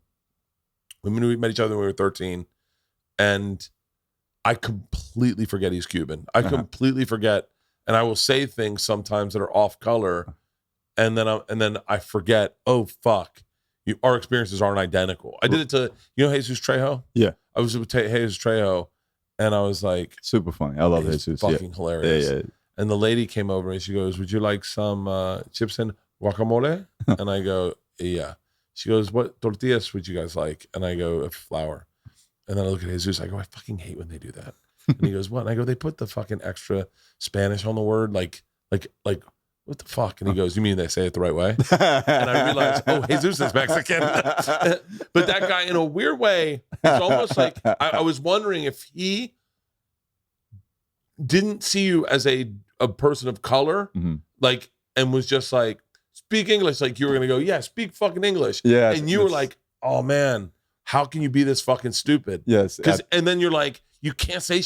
You're old enough to not to say shit like that's all I remember. You were like, "How old are you?" And I'm in my head, I'm like, "Guy's either got to be 50 or he's got to be 22," and he's like 30, and you're like, "Go, hold on, you're fucking way too old to be saying this shit." Yes, it was one of those like surreal. I was like, that was the last show I think in Boston.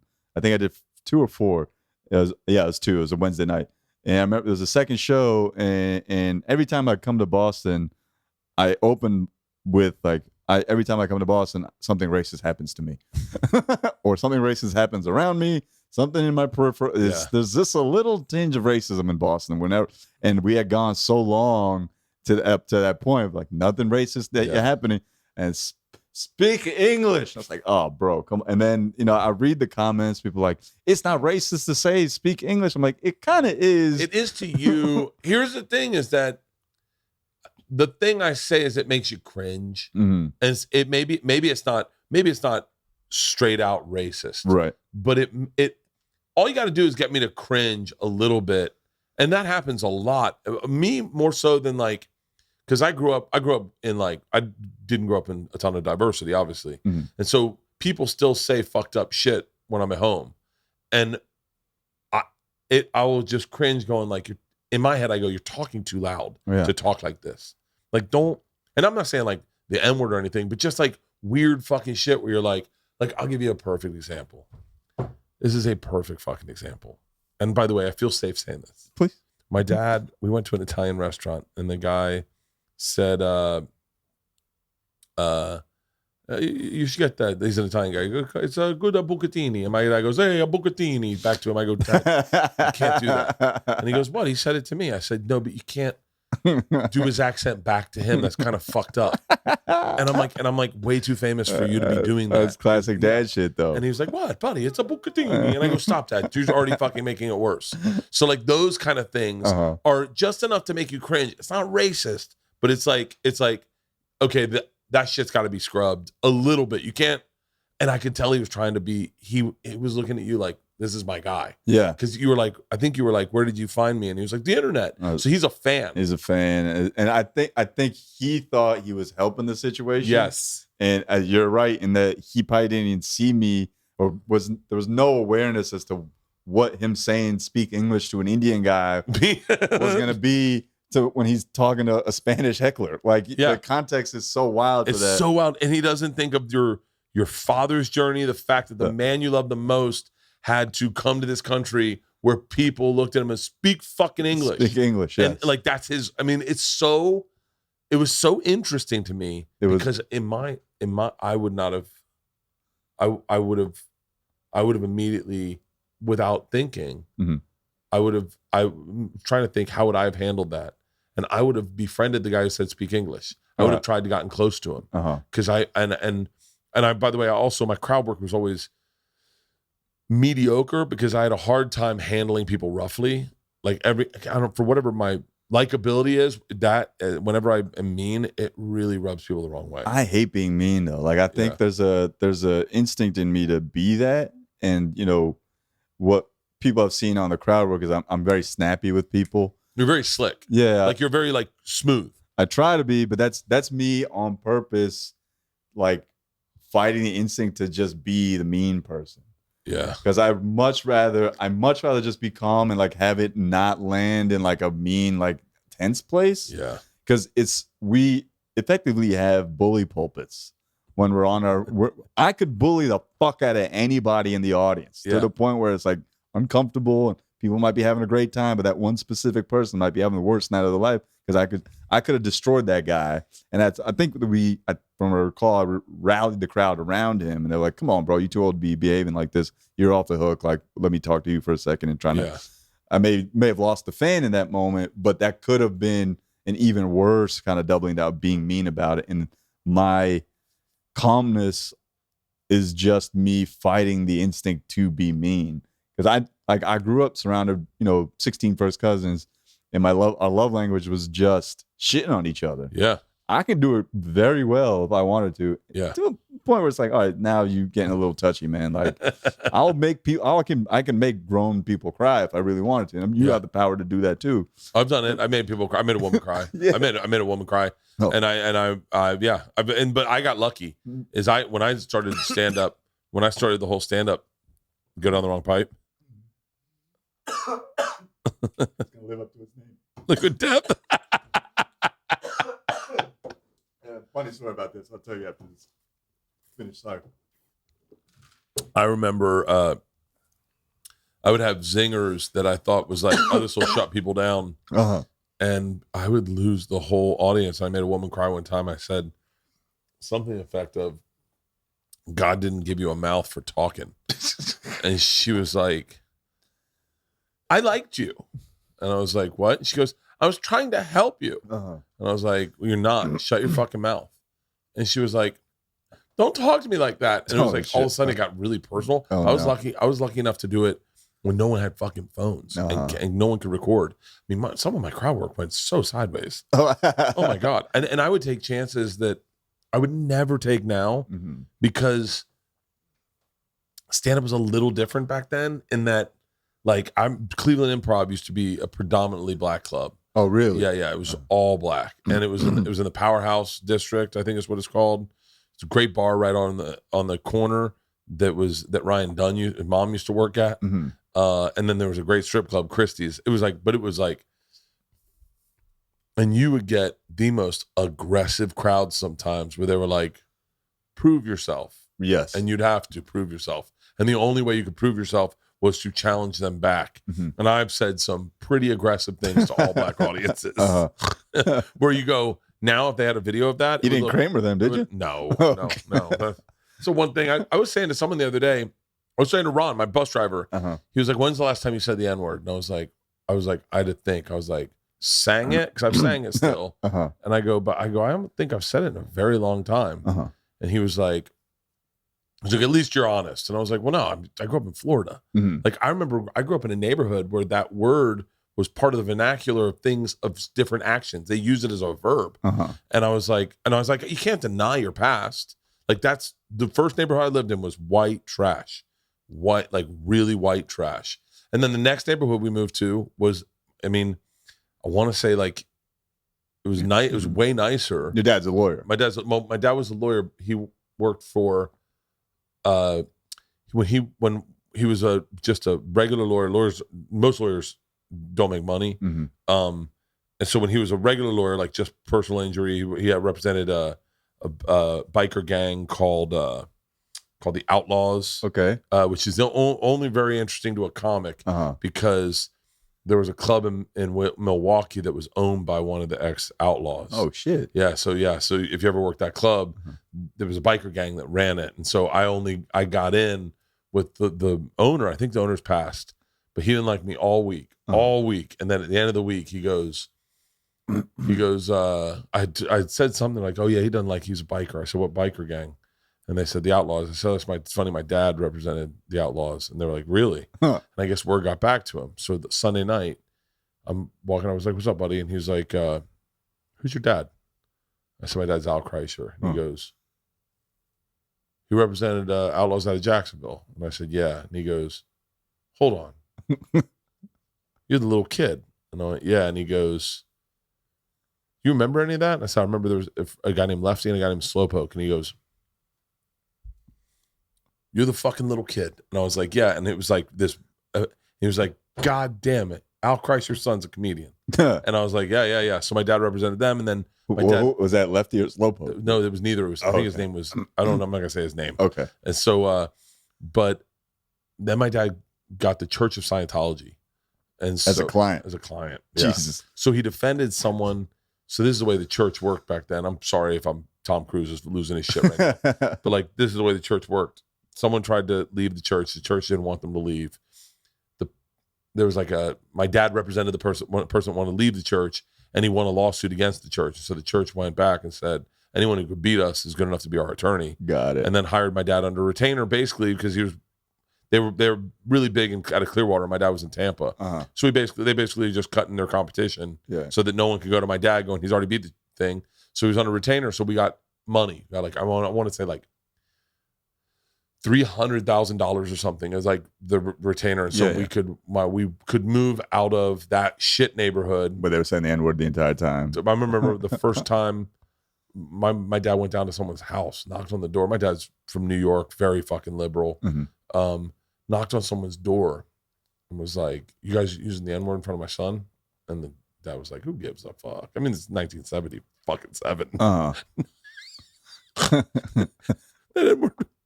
The N-word was still used at McDonald's back then. Yeah, shit. So and my dad knocked on his door and fucking bitched the guy out and threatened to fight him. And then he was like, we're getting out of this fucking neighborhood. We moved to a nicer neighborhood, which was a little more diverse. And you never heard the N-word there. And then in high school, it just wasn't a thing. And then I wrote about it in my book. But in college, it was the first time I heard it again because Tallahassee was still very segregated. It was FAMU and Florida State. Where'd you go? FSU? FSU, yeah. Okay. And so, but yeah, you can't deny. But like I said, I knew nothing about anyone. I remember I had to do a report on Pakistan in 9th grade, and I just said Pakistan the whole time, and the fucking place was crying, laughing, and it was like about nuclear obliteration or something. Why was Pakistan such an important place for Russia to take over? And I just fucked around for 6 minutes and gave a speech and fucking murdered the audience. I mean, the crowd was on their fucking knees laughing, but I failed it. But yeah. Yeah, you did your report on Bangladesh by accident, Bert. Yeah. It's but yeah, it's funny now. I'm super fascinated by all that shit. Like especially Afghanistan and what happened with like I'm fascinated by the fact that Russia had tried to take over Afghanistan in the 80s, and that we gave the rebels money to beat communism, so to speak, and then that turned into Al Qaeda and the Taliban. Isn't that fucking crazy? It's just how it goes, man. It's just isn't that fucking crazy? It's gonna happen. We're gonna have some wild shit. I mean, Iran would not be in the position Iran is in had we had allowed in the 1970s, and I'll speak to it. Just very little knowledge about it. Like in the 1970s, we were very pro, like that. The country was very liberal, like in the 1970s. Yeah. But then we helped the regime, the religious regime take over, and that's set into place what's happened now. Like the generations, and now they turned against us.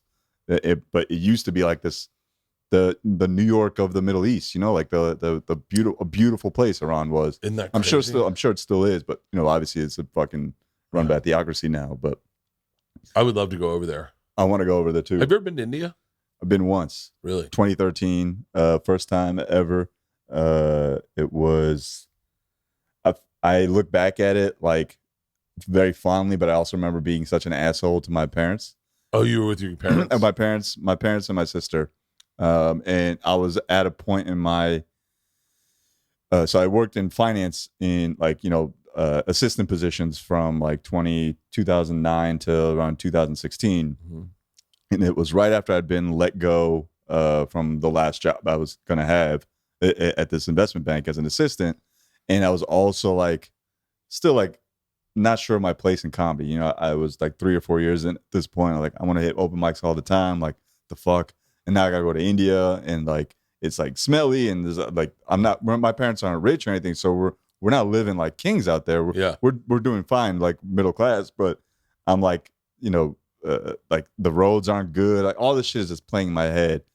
And I just remember, like, I think the second to last day, like my mom and I got into an argument about like how shitty the hotel we were staying in was. I just remember being such an asshole about it. Yeah. And so that kind of taints my memory of it. But on the flip side, it was such an eye-opening experience because and it's harsh to say, but I stopped feeling bad for poor people in the States. I have empathy and sympathy for that. But when I saw it in India, like it made me callous in a sense, but it also made me like heartbroken. I'm like, this is like the cradle of civilization. There's 1 billion people. A lot of them look like me. There's a family of 4, 5 sleeping on the ground. Five people laid out, just asleep. Yeah. And I have a bit about it, but it's 100% true. It's like, it's literally outside of the billionaire tower.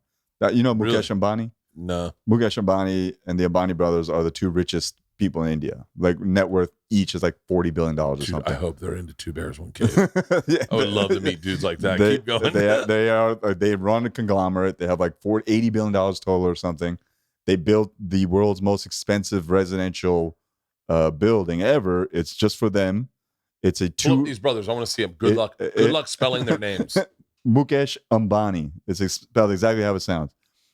They have a $2 billion residence in the middle of Mumbai. $2 billion US in the middle of Mumbai. Outside, like not 20 feet from the front, is a family of 5 sleeping. And I'm like, I can't wrap my head around how my people, our people would allow this to exist. Yeah. It just bothered me. Is that the building? That's the building. Wow, that's fucking nice. It's 600 feet tall. Holy shit.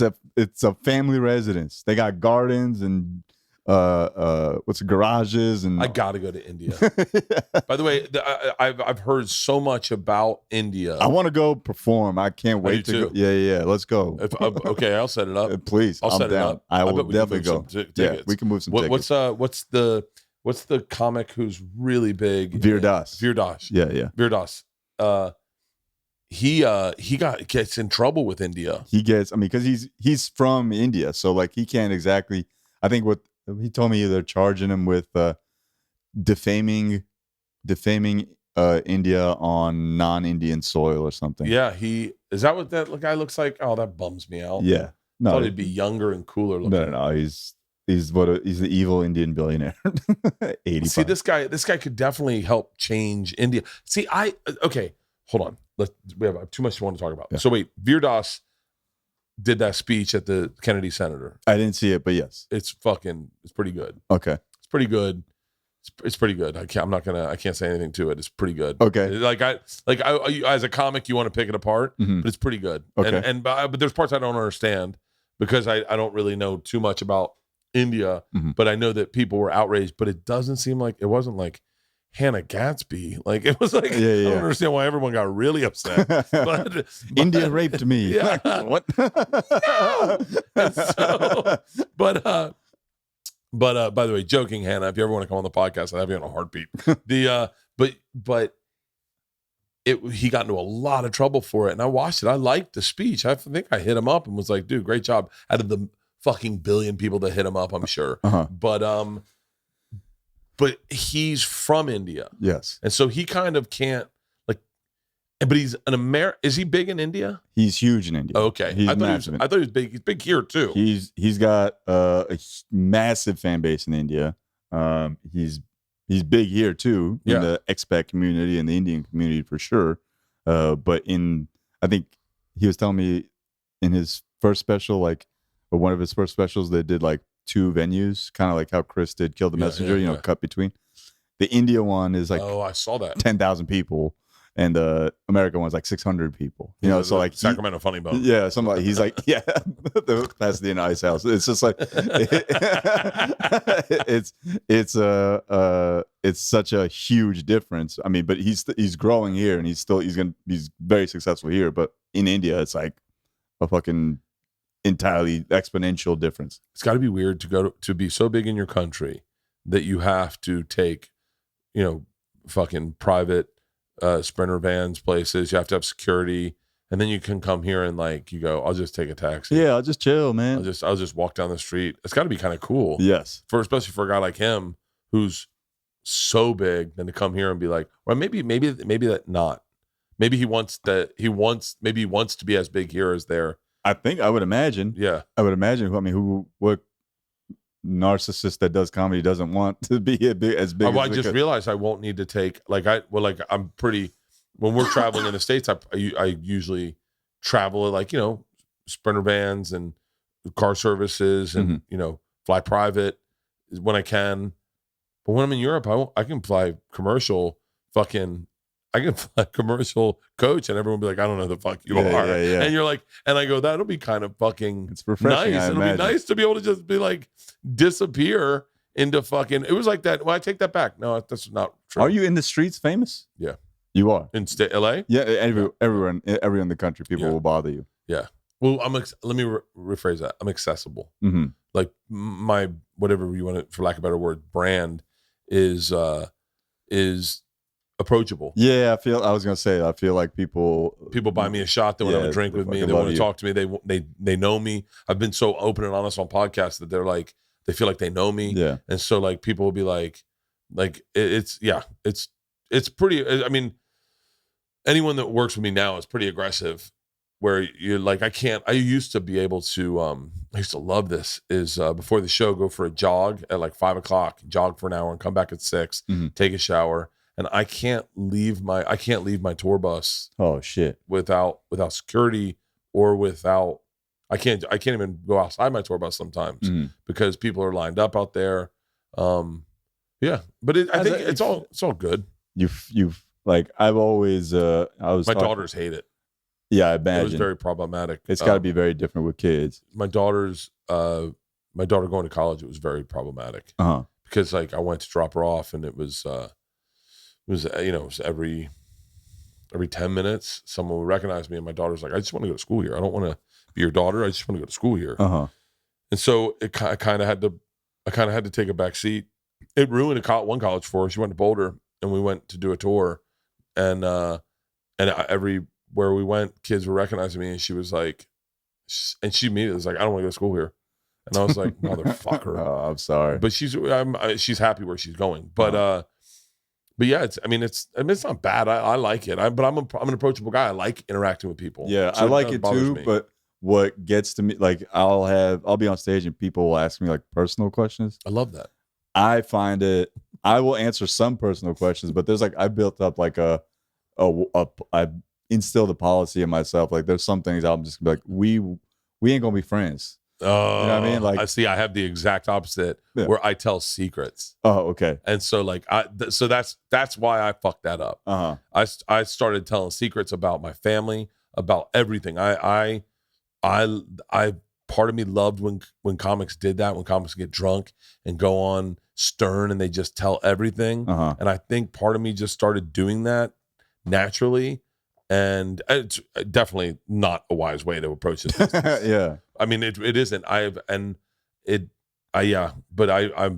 Tosh was like that. He was like, you tell them everything? Yeah. I was like, yeah. I mean, I think I don't know how much of it is having seen like what happens if you just let people have you entirely. Yeah. Or if I'm just like a guarded person. I think it's a mix of both. It's a mix of both, but it's really smart. You know, Segura's like that. He doesn't want anyone to know the fuck anything about him. Right. Anything. And you know, I think he's I don't know. I mean, it's what is the need in you that feels like you gotta same need that gets me on stage. It's identical. There's no separation between the two. The reason I get on stage is the same reason I don't mind when people recognize me. Is I don't mind any of it. Mm-hmm. I love talking on podcasts. I love being on podcasts. I love doing stand-up. I don't like red carpets. I don't like there's parts of this business I don't like, but I just avoid it. Yeah. And it's easy to avoid. I don't like being like like if they did the celebrity edition of Jeopardy, that makes my skin crawl. Mm-hmm. I couldn't do that. You like being the regular guy. I like I don't like. I'm not a big fan, and I'll do it from time to time, but I'm not a big fan of doing late night talk shows. But I did Conan because I loved Conan. Yeah. But like the idea that there would be 4 questions that I would already have rehearsed, like it just seems so bizarre to me that I don't want that. Yeah. Like I like this. Like I like going on Rogan and doing 5 hours and getting fucking blitzed and then waking up in LA going, oh shit, I was in Austin yesterday. Like I love that. I love going to New York and doing a press run and just like I love finding cool shit. Like I remember finding like there's a period of my career where I was like finding cool things to do. Like I won't say the names of, I'll say like Deezus and Miro. I remember discovering them and then being like, hey, get me on Deezus and Miro. And then like that was fun because I was a fan of them. Yeah. I like that. I don't mind. Like I used to, I mean, this is really bad. I used to get done my show and tell everyone where I was drinking. I did that, I did that in Austin. Okay. Like last year. Yeah. I just done a 9-show run. My first, the first time I've ever been like successfully touring. Yeah. Is April, May time of last year. And just a 9-show run. My friends from college are in town. In Austin. No, I did a 9-show run in Texas. So That's great. I did Dallas, and then I think I did 1 or 2 at Dallas Improv, and then I did like 2 shows in Austin, went to San Antonio, Houston, 4 shows, back to Austin to do. Wow, those. I'm by the way, I know what that paycheck is already. Yeah, crazy. Yeah, it was fun. Yeah, I was just like, this is nuts. Yeah, and my friends are in town. Like I invited my friends to come. Like, yo, let's hang out in Austin. Second show, I'm tired as fuck, but I'm like, hey, we're gonna have the after party at so and so. Yeah, take a bunch of shrooms. Oh, I love this story already. Take a bunch of shrooms, and I'm like, and we go into the back room of this spa. I think if I don't want to name it because I'm not sure if I'm supposed to, but it's where all the strippers hang out on a Sunday night. But then there's a back room that's like a regular people bar. Like yeah, it's where all the people who are working. Text it to me. I was just curious. I'm joking. Yeah. It's a fun ass place, and it's not like a stripper hangout. It's just like where everyone ends up partying. Back room, and I say that's where the after party is going to be. And I get there a little bit. There's a line like 20 somethings, like very young people waiting to meet me. And now the shrooms have kicked in, and I'm like, oh fuck! Like I don't know if I'm ready to talk to strangers on shrooms because like I've smoked a little bit, and now I'm going to be very honest with all these people. Yeah, and I don't know if I'm ready for that. But I'm like, fuck it. All right, come in, and we go, and I'm just talking to all these people, and I'm just like revealing shit. Like, just I don't know. I don't even know what I was saying. I'm like, and at one point, I became very cognizant of the fact that I'm re-entertaining the people that I had just entertained, because they don't want to see me as this. Like, I'm pretty quiet otherwise. Like, I'll drink and have fun and bullshit, whatever. But I'm like very like, these are my friends. I'm talking to them. I haven't seen these people in a long time. I'm hanging out with all these people. I'm not like, hey, stranger, like, let's get to me. Yeah. I ain't doing that. Like, that's not me. I'm like, hey, what's going on? Like, I know my friends. I'll talk to people that are sitting next to me. But otherwise, I'm like, here. But now I got all these fans. Yeah. And I'm just like, oh no, like in my head, I'm like, I made a mistake. I fucked up. Mind you, the shrooms are like, these are like very good shrooms. Someone gave them to me in Houston. They were like, she was like, these are farmed. I farmed these myself. They're they're like fucking huge. And I'm like, oh shit, take the shroom. Mind you, like, I'm talking to people. As I'm talking to them, I'm seeing like newspaper print flash between my eyes. Like, it's like a weird hallucination. It's like I'm seeing like the Times that I read, like the article, and like there's mirrors on the wall and everything's moving, and I'm so fucking laced. Luckily, there's a group of like 5 Indian kids all dressed like Schultz, and so so I'm just like, I just get to shit on them, and like that like centers me again. I'm like, all right, guys, you got your roast. You guys good? Thanks for coming. And then I go to the next group. Talk to them. Hey, thank you so much. I heard you about the show. Like, oh, you guys are 20 minutes or 30 minutes. That's crazy. You drove here. Let's get a shot. At one point, one of them tries to take a picture of the shot we're doing. Like, that kind of recenters. Like, hey guys, let's have this moment for us. Like, I don't want to take no pictures. This fucking 20-year-old girl is drinking around. Like, I don't want anything, any ideas getting out anywhere. Finally, I think I've calmed down. Sit at the bar by myself. Get that shroom like deep breathing in. Yeah. And I to this day, I don't know if I hallucinated this guy or not, but it's like a 6'4" Indian kid who's like 20 years old, the thickest Dallas accent I've ever heard. Oh, shut up. Hey, sir, listen, man, I'm new at comedy. I was wondering if I could open for you. How do you go about opening? I was like, just get on stage. Hope you get good. Hit me up and send me something. Maybe I really don't bring people. Like, I don't, if I don't know you, I don't know you. Yeah. And like, I know how I earned my spots open for people. I definitely asked people, but I was definitely at a point where I'd done a lot of work before. So maybe get to there. And so if you're listening, wherever you hit me up, bro. 6'4" Indian guy with a Dallas accent. Like, it was Texan. And that's fucking crazy. I was like, and I already kind of want to see him perform. Yeah, I kind of want to see it. And I was just like, in my head, I'm just like, these shrooms are too fucking strong, man. Now I went outside the balcony spot, the spot at the balcony. I'm sitting there, and the promoter for the Houston show, the Austin shows, thought it would be funny to have 2 strippers come to the show. Yeah, and they had heckled me, and I'd talked to them because we were talking about strip clubs for whatever reason, and they engaged. Like, and then I clicked to me, oh, these are strippers. They come to the after party. Now I'm tripping on shrooms. Yeah. And I'm at that shroom point where I was like, I'm just thinking about how lucky I am. My life is crazy. I'm sitting outside like, man, I just did 9 shows in a row. Like, this is the most money I made doing stand-up ever. Like, my friends are here. This is great. I'm sitting there. My boy is sitting next to me, who like is a 6'2" Asian kid who like is jacked, right? He's like a brolic dude, plays sports and stuff. Stripper sits on his lap and starts asking me if I could mentor her in comedy. And I'm just like, lady, ask Mookie.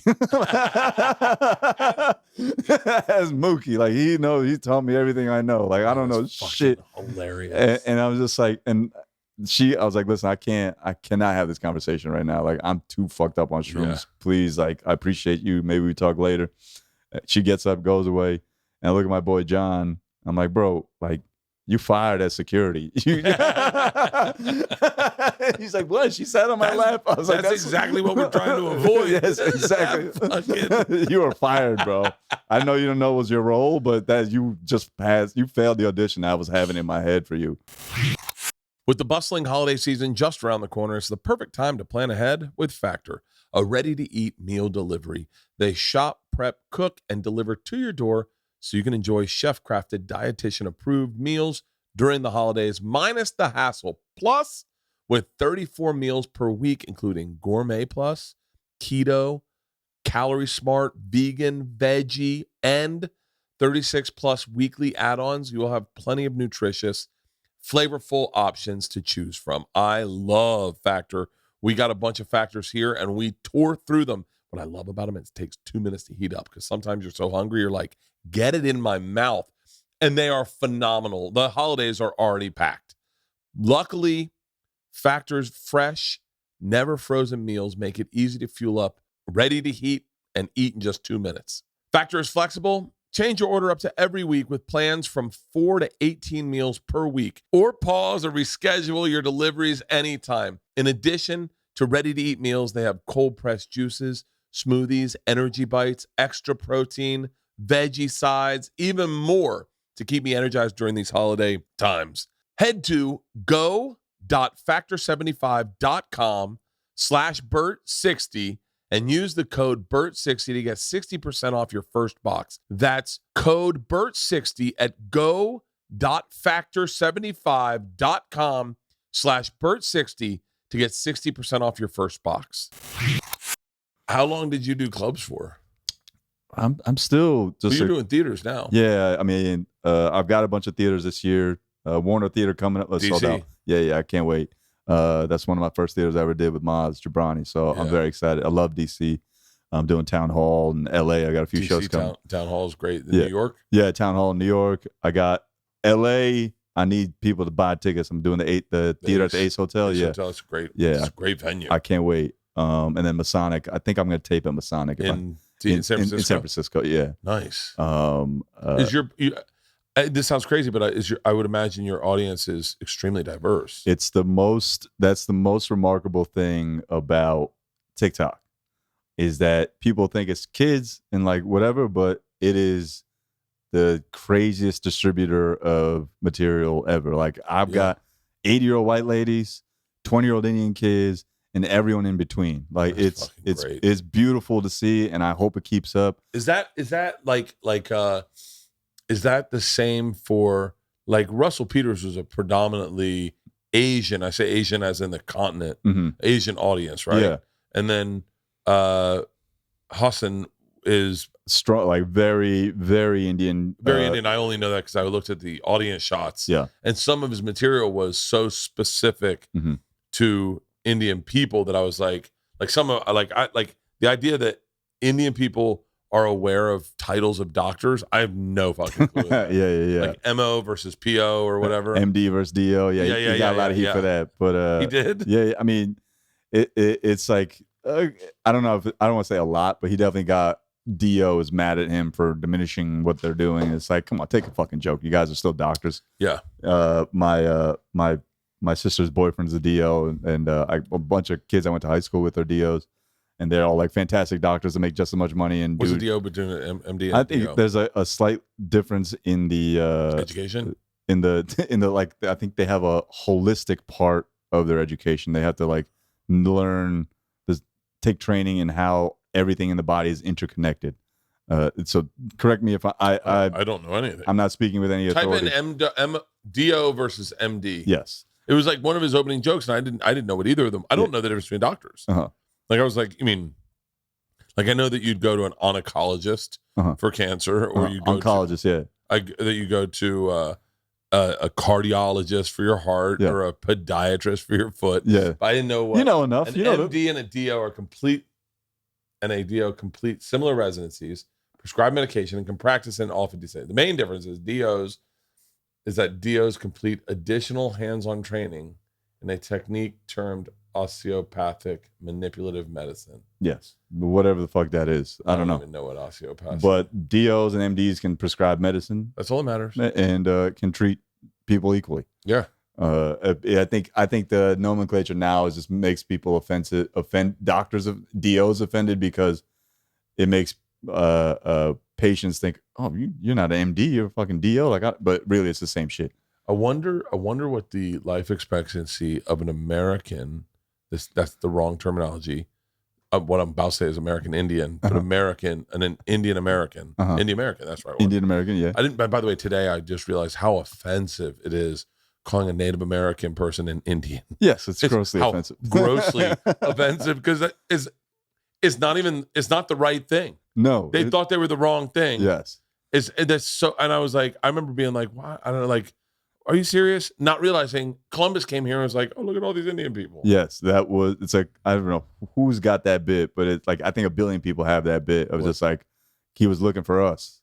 Yeah. Kind of, Yeah. you know, and so it's like, it's offensive to. Because you guys owned all the spices. Yes. That was, you guys were the fucking, isn't that crazy that people would risk their lives for saffron? Yeah. Black pepper, Quran, all Yeah. that shit. They were coming thousands of miles to jack our shit. Isn't that crazy that India kind of had all the spices? Yes. To We're this day still has yeah.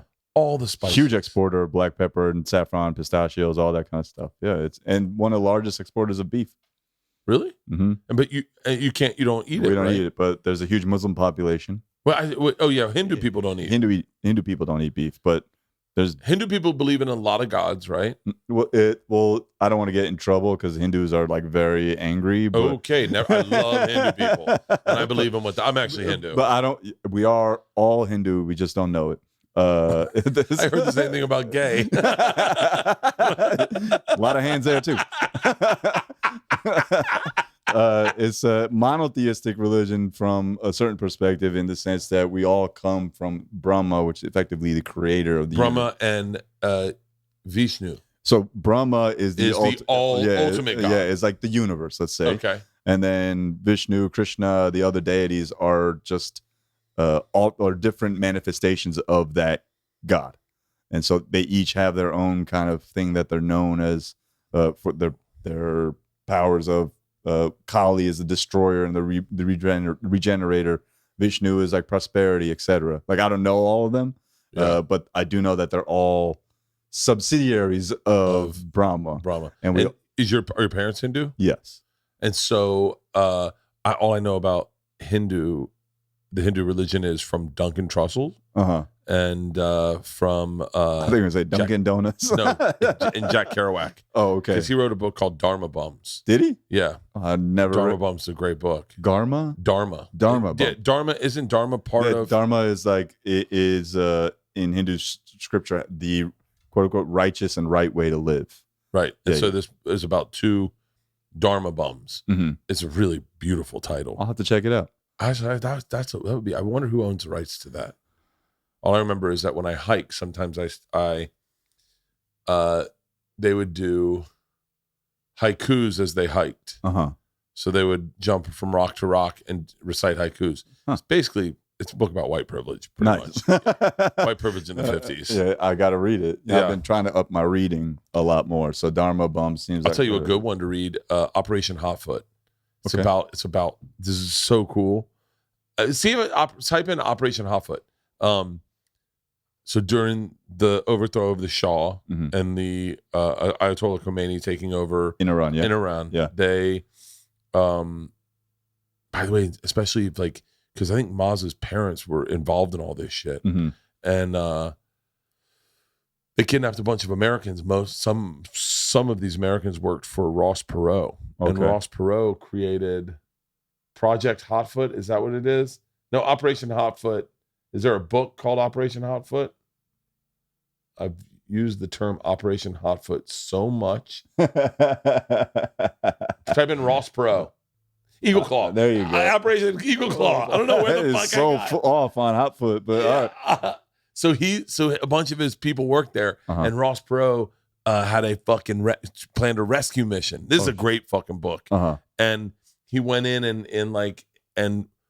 and he went in with his team, and they fucking rescued a bunch of their That's fucking badass. employees and fucking pulled them out. There's no movie about this? I don't know why. I think because Ross Perot was such a polarizing figure, and that he kind of ruined the election for Republicans.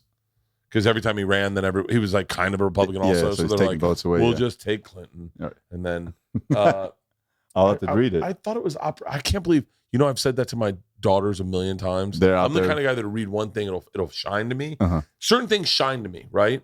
And you can never forget them. One of the things we were talking about, Chris Rock, one of the things, I don't know Aziz at all, Okay. but one of the things he said with David Chang one time was that it was really hard for them. They were eating food at Aziz's parents. I want to say they live in Orlando now. only because that's what it looked like on TV. They were in one of the Carolinas. Yeah, but I think they live in Orlando now. And Okay. I only say that because I watched this thing on Netflix, and it just looked like Orlando. Okay. I mean, it looked so much like Orlando. I was like, it's, you ever see something and then you don't even get information about it. I've been there. Yeah. Yeah, And yeah. I went, oh, his parents live in Orlando. Uh-huh. I don't know why I said that. And I knew he grew up in South Carolina, but he said they were saying it was so difficult for them as kids to grow up in a school system where they brought Indian food or Korean food. I think David Chang's Korean, but they bring it to school and they get mocked and ridiculed for the smell or the look or the like. You have a raw egg on that or a soft-boiled egg on that? What the fuck? White kids. And then to see these same white kids open Indian-inspired restaurants and take all these flavors and smells that they hated or they mocked them for. Now you love that shit. It stuck with me. There's a few things that stick with me, and I think that's That and Operation Hot Foot. Operation Hot Foot and when Kumail got jacked. I got really, because everyone started making, look, I love you, Kumail, you know, Kumail knows that. But everyone started like making fun of him because he was, you know, an alt guy who's into comic books and like sensitivity, and then he got jacked, and everyone's like, kind of, and then he said it was about representation, and I didn't get it until I got it, and then I went, oh yeah, why is every fucking Pakistani guy in the movie got to be the guy going, check it now, you know, like why can't you be a fucking jacked fucking he's brolic. yeah? I and joke so- about it. Yeah. I definitely do. But it's a pro Kumail joke. It's a pro, like, let's get together, make a movie where we rewrite history. But okay, can I ask you a weird question? All of And this is going to come out odd. Please. But like, you're an attractive dude. Thank you. Do you feel like there's less racism for attractive people of color versus ugly people of color? Yeah, I mean, I would imagine that being attractive is good across the board. So I'm sure it's reduced the amount of racism I've experienced. You know, Padma Lakshmi? Yeah. Is I say right? Padma Lakshmi, yeah. Yeah, Padma Lakshmi. Who would be racist towards her? Exactly. Impossible. But yet she still has all the markers of racism in her life. She still experienced them. Yeah. But be it through her family, through people saying shit sideways, and she's all got the same sensitivity, but when people see her, they celebrate her because she's gorgeous. Pull up a picture.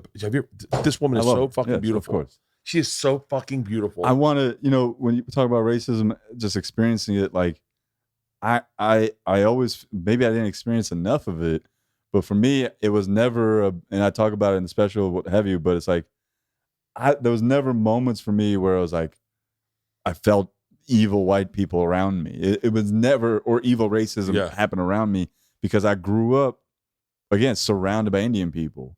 So for us, it was like, I was racist towards other Indian people, and we were racist towards each other, because it was like, you're different than me. Like, you're making me look bad.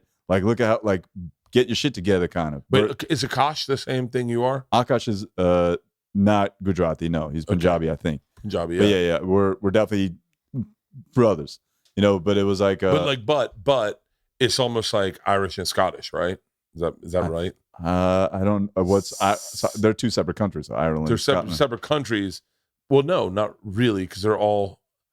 I don't know. Technically, countries are up in the air when you talk about, because Britain came through, and what they did brilliantly is they'd go through and chop up countries based on who, like, let's separate the home team. Mm-hmm. So let's cut that country in half and put them in the same country with the people that hate them. Yeah. And then we can control them, because we can just, if anyone starts to take control, we'll just go to the other people and be like, that was the brilliance of imperialism. They've done that exceptionally well most places. Yeah. And that's how, like, America is divided amongst race as opposed to class. You know. Did you ever read the new Jim Crow?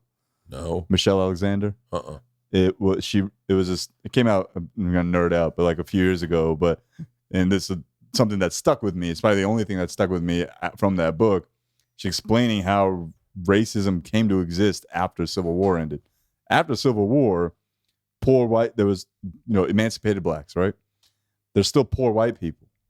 And now all these emancipated blacks are also poor. So there's poor whites and poor blacks.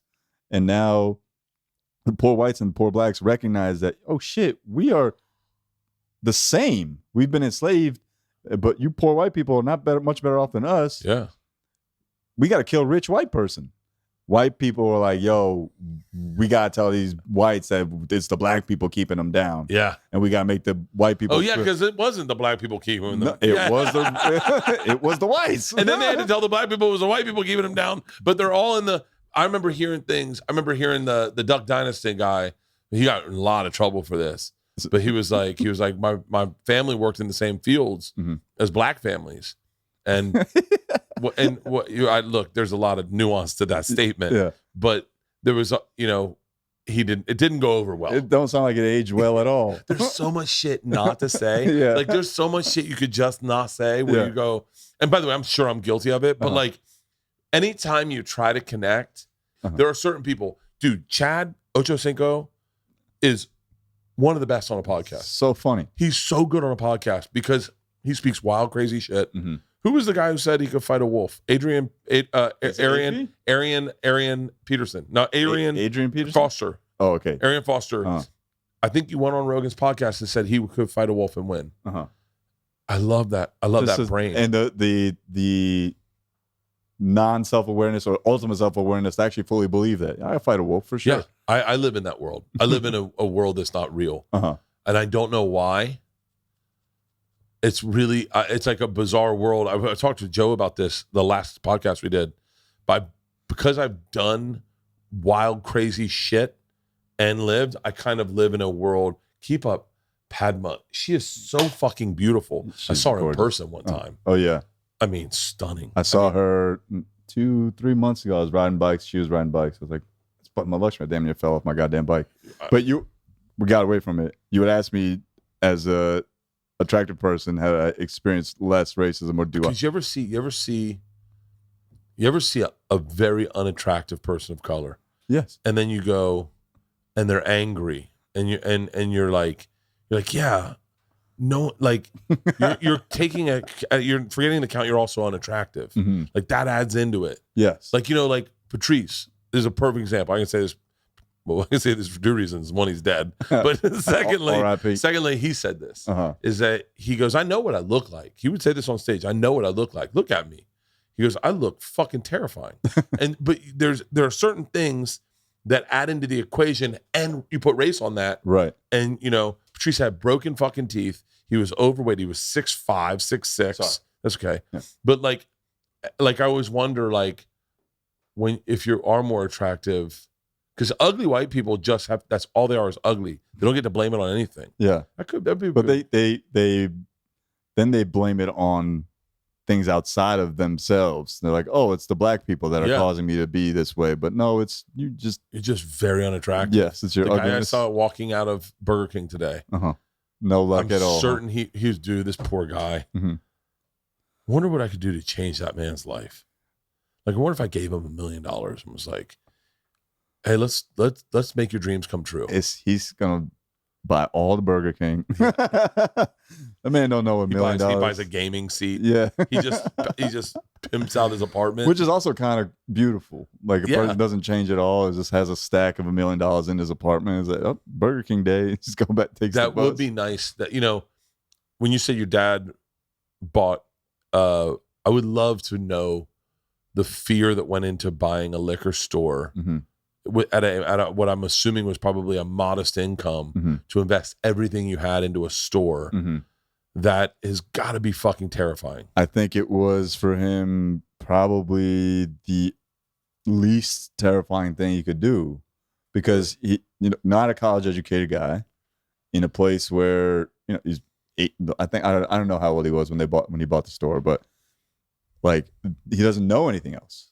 So to then commit something outside of that, this is all I know. I know how to make this work. I think I can make it successful. I've done it this far. Now it's time for me to get equity in the work I'm putting in. So I think it was actually the opposite. Oh yeah. See, I'm terrified to spend money.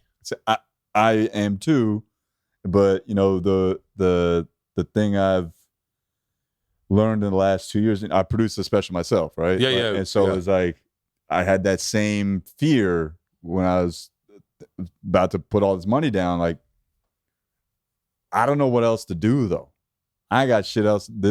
I got to take these shots right now. Like this is what I've worked towards. This is what I put the money in. This is why I did all the stuff I've done. Everything has led me to this point. Why would I go and do something else with this money? Yeah. If not invested in myself? And I think I would assume the same mentality my dad had.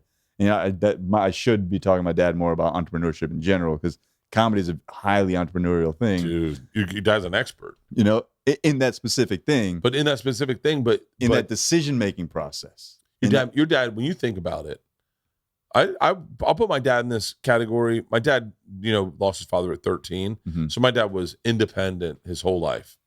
Much like your father coming to this country. Well, granted, my dad was in a system set up by white people for white people. But that fear of starting your own business is terrifying. And anyone who started their own business and been even moderately successful is insanely successful. Yeah. Like, just not failing is success in and of itself. It's I don't have any fear anymore, just in general. Like, I think in the last, 2.5 years, I've kind of shaken myself of whatever fear has existed in me. I think now it's the desire to keep it going and get better at it. And I think if there's a fear, it's like, will I be able to achieve that? If anything, and the starting of a business and like seeing myself as an entrepreneur is like probably like the first step in that direction. Like, oh, I am an entrepreneur. I've succeeded in what I've tried to do right now, and now it's time to keep building this business and growing with it. What do you want? Like, this is a weird question, because it's very simple in that I just want to keep doing specials. Mm-hmm. I want to keep doing shows. I'd like to do more movies. Mm-hmm. I'd like to do a single camera scripted show. I wouldn't mind selling and hosting a game show. Mm-hmm.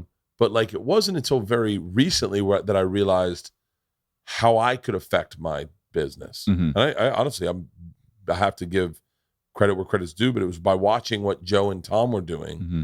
and seeing that they were creating their own, like, for lack of better words, and to steal Adam Carolla's words, their own pirate ship, Mm-hmm. and sailing around and making the money they wanted to make. Mm-hmm. But like, what do you like? You're younger than I am, and I think you're definitely a lot more entrepreneurial than my generation. Mm-hmm. Where do you where do you see the business going, and where do you see yourself applying yourself, and how do you see yourself investing in the future? Uh-huh. Like, it's a loaded question, but like, no, I appreciate it. I look at like you guys who all have succeeded. I mean this with outside the industry. Like, you didn't lean on, you used managers and agents, but you used them. My generation, and you can see it in some of my generation's people who have kind of never really popped. Mm-hmm. My generation leaned on our managers and agents to make our careers. Mm-hmm. I mean, Barry Katz made people's careers, and there are people that never achieved much because they waited for Barry. Got it. And Barry Katz, I don't even know if you know who that guy is. No, the name sounds very familiar. He was the guy. He was the kingmaker back in the day. Uh-huh. He's definitely not the reason Chappelle is Chappelle, Uh-huh. but he definitely was the guy that discovered Chappelle and put Chappelle in a lot of the right positions to succeed on a huge level. Mm-hmm. Discovered Brewer, discovered Jay Moore, discovered Louis C.K. Like, he discovered everyone. Just had the eye for it. Yeah. The guy was just, why not? I mean, the eye is pretty fucking simple. He owned a comedy club. Oh, okay. And people destroyed. He'd be like, "Hey, you need a manager?" I mean, he didn't have an eye for it, but he also created. I mean, at one point he had more development deals than any manager in the history of comedy. I mean, he had a deal. The guy was a game changer. Mm-hmm. For a period of time. Was an absolute game changer. But there were people that waited for him. Yeah, and they're like, "Well, when's Barry going to do this for me?" Well, I've been in comedy since 2009, right? That's when I started. And so, when I started in the business, so to speak, like, I didn't really have a plan in terms of how it was going to go. Yeah. I just knew I liked being on stage, and it was something I thought I could get good at. And isn't that funny? That was really, you did a lot of things in your life, and then the one thing that you did, you're like, I think I can get good at this. Yeah. Isn't that crazy? That's the one thing we all had the same thought of, like, I remember telling my dad, I played baseball with a guy who went pro, and I remember wondering, I played with him my whole life and through high school. And I remember saying to my dad, how come no one talks about me the way they talk about him? Like when he plays, everyone goes, it's just, this guy was fucking magic. I mean, he was a pitcher in the pros, but this guy could come out in high tops and basketball shorts with no shirt and hit home run after home run after home run without preparing, without even stretching. And my dad goes, buddy, there's just something special about him. Like it's just when you see it, you know it. And he goes, the goal in life is to find your thing. That for Brad was baseball. Yeah. And the first time I did stand up, I found my thing that for Brad was baseball. I think for me it was like, all right, well, this is fun and different, and it's not something I ever thought I'd find exciting until I did it. And I was like, oh, like all those times I was on, like, you know, giving speeches in high school or talking to people in high school, like it was in me to do that. And, you know, my grandpa was a teacher in India, and like he would address like hundreds of people at a time. So there's something in me to do that. And when I got into the business, there was not really a plan. And for the longest time, you know, every time I thought like low of myself or something, like I didn't get Montreal in September in 2015. Right, like Just for Laughs. I think it was my second or third time auditioning, and I was so fucking mad. I was like, my third time auditioning, I thought I crushed my audition. I thought, fuck Jeff Singer, all this shit in my head. Fuck Jeff Singer. You know, and I want to be like, take off that fucking hat. And like, I had so many thoughts going through my brain. And then I was running a show, and Chris came, and Chris told me I was funny after I went on Rock. Oh, yeah. He told me I was funny. My bad. Rock came and was like, you're funny. I was like, that's the next boost I needed. Yeah. And then for like so long, I was like, what am I? It was like kind of just taking opportunities as they came. And then once pandemic happened, and I joke about it, but it's also like the best thing that's ever happened to me. Yeah. Because it forced me to adapt. It put me in a situation where I was like, what am I going to do? I got all these chances. I've been trying. I was waiting for HBO to say yes or no to an hour that I sent them in 2019. Yeah. They said no. It's like, all right, fuck, what am I going to do? Didn't have a job. Put my hour out on YouTube the first time, like March 2020. It started seeing a lot of traction. And it was at that point where, you know, That's really smart, by the way. March 2020 is a great time to put up. Yeah, I was like, people are going to be home. Yeah. You know, and it was just like, and I had all these clips from the cellar. Let me put on my schedule. Let's get those out. And were you doing this by yourself? Yes. Yeah. All that by myself. And at some point, you know, like that mantra of like, if you put something out in the universe will reward you. Yeah. I started really believing that on some spiritual shit. Like, oh shit. And then that summer, it was an election year. One of my clips did like crazy well. Yeah. Revenue wise on YouTube. I made more money on YouTube than I ever made. Still to this day, like the most successful clip I ever had. Yeah. And I was like, I'm on to something here, you know? Yeah. And I was like, all right, time to fucking get going. Wife told me to get on TikTok. I didn't listen. My boy told me like 2 days later, he's like, get on TikTok. I'm like, yeah, you're right. You know how that goes. And that was, I think, the first time I had any real agency on my own. And it became apparent to me, like, and this is something, you know, I give credit to Andrew for a lot. Like, no one's going to, and Che and a lot of other people have said similar things to me. It's like, you got to make your own. No one's going to be able to do it for you. And relying on people to do it, I may have been doing that, but until I put my own work in and proved to myself that if I do my own shit, it's just going to pop off. Yeah. Until I did that, then it became apparent this is what I got to be doing. So to answer your question of like, where do I see myself going, the industry going, like, it's kind of hard for me to assess the industry because my goal to this day, and will remain this, is to be the best stand-up. Yeah. I know I'm leaving money on the table with a lot of things. Like, I don't have a podcast. I might start one, but only because I want to. What I found very productive and beneficial for me when lockdown was going on was I had a podcast called Monday Night Nimesh, where it was just like a bunch of people, like maybe 20, 30 people paying on Patreon, where I could just get high and bullshit and like, but structured. Yeah. And it really helped me be prolific. When everyone was like wondering where they're going to get stage time, I wasn't wondering that. I was just writing every day. I bought joke exercise books. I was just like, I got to get disciplined on my writing because that's the only thing I can get good at right now. And so I might bring that back. But all that to say, like, where do I see the industry going? Where do I see myself? I'm going to be like this until my stand-up is where I'm like, I'm fucking monster. I'm destroying right now. I feel I'm doing what I really like what I'm doing on stage right now. There's moments where, God, this shit's stupid. But for the most part, I'm like, I'm doing something that I don't think my peers are doing. I don't see a lot of people doing. Yeah. Crafting something that I find very special. Until I get to that point where I'm like, I'm a beast. I'm in that pantheon of conversations. And that might take forever, may never come. You know, but it's like, it's something, it's that Mamba mentality. It's like, I'm gonna be the fucking best. Yeah. I have to be. And everything I'm doing is for that. Industry wise, like, I think, you know, I think that the entrepreneurial model is going to be replicated more and more. I think everyone's going to find their niche of being successful. But I do know, if I know one thing about business, is it always swings the other way. We're in this era of everyone's making their own way. You guys are pioneers in that. You know, Schultz, Tim Dillon, like all these other people who have really outlined what is possible and demonstrated what is possible. I think we're going to get a lot more people that are, I don't think a lot of people can be selling out, you know, Wembley or whatever the fuck it is you did, like at your level. But I think there's going to be people that are like right there. I think I answered this question for the Hollywood Reporter today. Mm-hmm. I think we're in the gold rush of comedy. I think you have more people independently making their own things.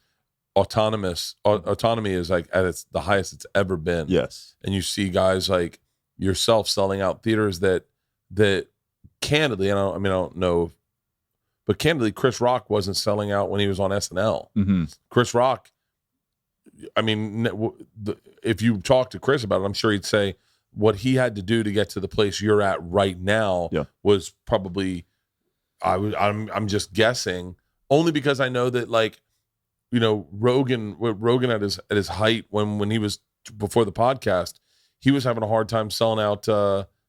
Maybe he's right now. He's like, bitch, I'd have a hard time, but like selling out theaters. Yeah, and the people weren't doing theaters when I was started. No one was doing theaters. No one was doing theaters. Yeah, and now theater. I mean, I don't even know how clubs get by. Yeah, because all the great comics are all in theaters. I think I will stay true to clubs as long as I can. I love clubs. Just fuck them, gym wise. Fuck them. The money's so much better. No, no, I'm a club guy. I'm doing Madison. I haven't announced it, but I'm doing Madison, Wisconsin Comedy Hall State. Oh, I love that. Like right before my special, because there's something about clubs where you have to if you just do too many theaters, you become very presenter. Yeah, I hate that. It's like the one thing I hated or disliked the most about the Thank You China special is that it's very performative. It does, like, my goal was to make it feel like what it's like to see me live, and I don't think I achieved that. I think writing wise, it's damn near flawless, but I think performance wise, like, I know where I need to improve. But to be fun and loose on a special, the way Chris Rock was on Bring the Pain, to be fun and fucking moving, and it's so fluid. Yeah, to be so fluid in your hour, that's what right now I have about 30 days out before I shoot my special. And where are you shooting? Omaha. Okay. I'm doing 4 shows in Omaha. Nice. And I just got the green light on my material, meaning like I'm the least insightful dude on if my material's any good. Because I write very quickly. So for me, it's easier to write a bit and then bail on it and write a new bit than to commit to a bit, because I just don't believe it. It's whatever insecurities I have. And I performed it in front of the Cuban guy I was telling you about that I grew up with. He's like one of the biggest comedy producers in the business. He's producing my special, and him and my wife and my manager came out to watch my new hour, and I didn't bomb, but I did not do the best I'd ever done, and they loved it, and they were like, "Oh my God, it's fucking amazing!" And then I did the second show, and I had a good show, and they're like, "Okay, you're good. Keep that material." And one bit they pulled out because they were like, "You don't need it," but they're like, "Keep that material." And so now I have the material, and now I get to go and bedazzle it. That sounds crazy, but I don't know if you've ever bedazzled a hat, but you just add a little bit of flair. Yeah. So you just add some flair and then shine it up, smooth it out, and get to a place where you're so playful inside it that when you perform it, You are having fun. Yeah, I think that's the goal ultimately, to be the best for me, is to seem like to have fun while I'm doing it on stage. Oh, And like that's the ultimate goal from that perspective. From a bit, like, get back to the business thing, it's like I see a lot of, because it's odd to me that there isn't a lot of outside money coming in, like financiers, people who I think we're going to figure out a model where there's a return to be had in investing in comedians. You know, and I think there's already, I know there's, I think touring companies and agencies already kind of do this. Yeah. Even if they're unaware of that, that's what they're doing. But it's like, if like, let's say my close friend who's a hedge fund guy gave me $1 million in return for 10% of all my future earnings for the next whatever amount of years. And that's just a net present value calculation, right? It's just like, how much is this money worth now? You really did go to business school at NYU. Like, what's the ROI? What do you think the risk appetite is for this? Here's my past performance. Here's what I think I'm gonna be able to do. I'll give you X% of my future earnings if you give me this money now, because I want the $1 million now. I think that is going to be happening a lot, or it should be happening. Like the revenue case on your tour or my tour is huge, right? Like it's a good returns. You can get a sizable return, and it's not guaranteed, but for some people, there's a very likely chance you're going to. Chris Rock is guaranteed, right? For Dave Chappelle, it's guaranteed, right? And so, like, so for them, it wouldn't make the most sense to take any outside money. I just want I'm taking all. I'm going to sell. Yeah. But for someone like me, it might fund some other project that I got going on, and I'm okay letting go 10% of future equity because I want to take that $1 million now. I'll have a conversation with you as soon as we end this, because you are already tapped into something that's already happening. Mm-hmm. And I by the way, you're too fucking smart for this business. You're fucking I would never have seen that as a possibility. Mm-hmm. We'll talk after this. For sure. But yeah, I think you're right. I think what's right now what's happened is we've cut out so many middlemen that brands are coming right to the comic going like, hey, how do we make something with you? Yeah. How do we get you to promote our brand? How do we get you to be the face of our brand?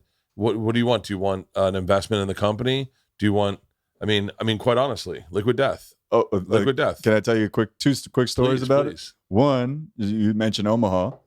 Colleen. Yes. Her son. Yes. So she asked me what I thought, and I was like, I think it's a real dumb name. It bothers me because I love water. Yeah. But it's a good product.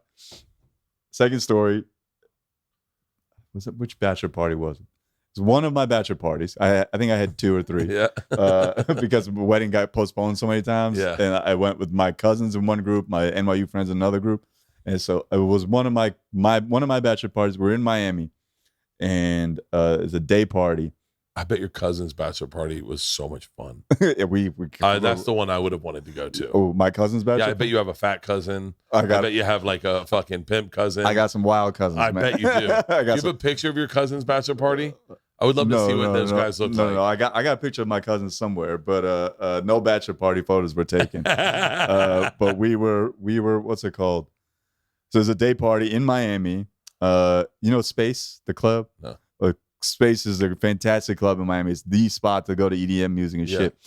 They had a day party like at a park outside. And so with EDM DJ, like a party bus and shit. Me and my cousins, we all take Molly. And obviously, and sorry, I'm snitching. You got 5 doctors right now. Shit, I did all the Molly, I promise. And you know about the thing about Molly is you're not supposed to drink alcohol. You know, you get dehydrated, it'll fuck you up. So we're at. I'm sure people do drink. I got slipped Molly. By Ari. Oh, I heard that story, I think. Yeah. Yeah, and I drank the whole night. I drank all night on the plane. Keep going. Yeah. So I know I don't drink alcohol when I'm on Molly because I know I'll drink. You feel like God, so you're gonna keep drinking. We go to the waitress. We're like, we want a table. Like it's gonna be a bottle, a bottle of vodka or whatever. Like, no. Give us 100 waters. We got $800 worth of Liquid Death. Oh my God. We just started handing it out at the fucking at the day party. Like, yo, water? You want some water? We got you water. We go into this bus. There's a party bus.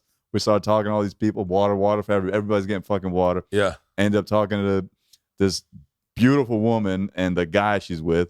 And the guy, I learned later, is a former hockey player, enforcer for the Tampa Bay Lightning. Oh, really? And so, like, but I'm talking to this dude, like, and his girl, like, hey, what's going? Like, I'm like not flirting with her, but I'm being like just a fucking gregarious person that I'm not if I'm not on Molly. At no point does it cross my brain this dude it could easily fuck me up. Like, I say, what up? His hand is like Shaq's hand. It's like super big, and I'm like, thank God for Liquid Death. Like, I'm giving everyone, if not for, and now this guy is one of my friends. Like, he's come to shows before. Oh, for like, real? Nicest guy in the world, Jason. He's like super fucking sweetheart. What's his name? I want to see a picture of him. Jason Garrison. Jason Garrison. Yeah, he's a former enforcer for the Tampa Bay Lightning. I grew up in Tampa. Yeah. I think I'm he did a like huge Lightning fan. 12 years for them or something. Oh, for real? Yeah. He's 12 years in the NFL, in NHL, but yeah. Like the nicest fucking guy ever. Yeah. And all because He's of a this. big fucking dude. Yeah, he's massive. Yeah, that's him. Oh my God. Yeah, that's my guy. But like the nicest dude of all time. Like, a Canadian dude, so that's why he's nice. Yeah, that's why he's like, oh, okay. Yeah, he's just super cool, but also, you know, like jiu-jitsu fighters, like black belts in MMA, like they're always like calm, dude. yeah, because they know can just fuck you up. And so, and because of Liquid Death, Liquid Death. I met those guys a long time ago, and they were like, yo, would would like to work with you. Yeah. And I said, yeah. And so I've been working with Liquid Death now for maybe 3 years. I don't know. But we just did a ad campaign. Oh shit! Yeah, you didn't see it? No, I haven't seen it. It was it was great. It was Body by Bert. I dressed up in 1980s workout gear, and I did a workout video for Liquid Death, and it performed really well. Did you lift the cans or? I don't know. I acted very effeminate, not even effeminate, just fat in a Speedo. Pull up Liquid Death Body by Bert, and you'll see the picture. But we did a photo shoot. The photo shoot was fucking awesome, and those guys were just cool as fuck. They're like, young, right? What? Yeah. They're. I got introduced to Carlene's son, and so they're cool as shit. And they're like, "Yo, let's do something cool, and let's cut out the middleman, and let's just do it." Yeah. And that's the. Oh, that's hilarious. Yeah. So and so then it Fantastic. performed well. It does well. It got huge write-ups in in ad magazines, and then you start going, where's the ad company in this? And why are we cutting, then you have brands that are like, yeah, we did like a workout video. And so you start going like, well, that's the future. The future is what we're doing with podcasting where, I'm trying to think of a sponsor, Freeze Pipes, they're like, yo, let's get you some product. Let's see if you like it. Direct to the yeah. The other day we got a ton of glasses from Gooder, like sunglasses. They're great fucking sunglasses. They sent over like 10 pairs of sunglasses. My mom grabbed 3, and then all of a sudden, Muggsy Jeans. Muggsy Jeans is a perfect example. Muggsy Jeans sends over some jeans, and I'm like, oh, has no one ever tried these jeans? We got a whole team meeting. Everyone's like, are they good? And I'm like, are you fucking serious? And then I'm like, everyone buy a pair of Muggsy jeans on the corporate card real quick.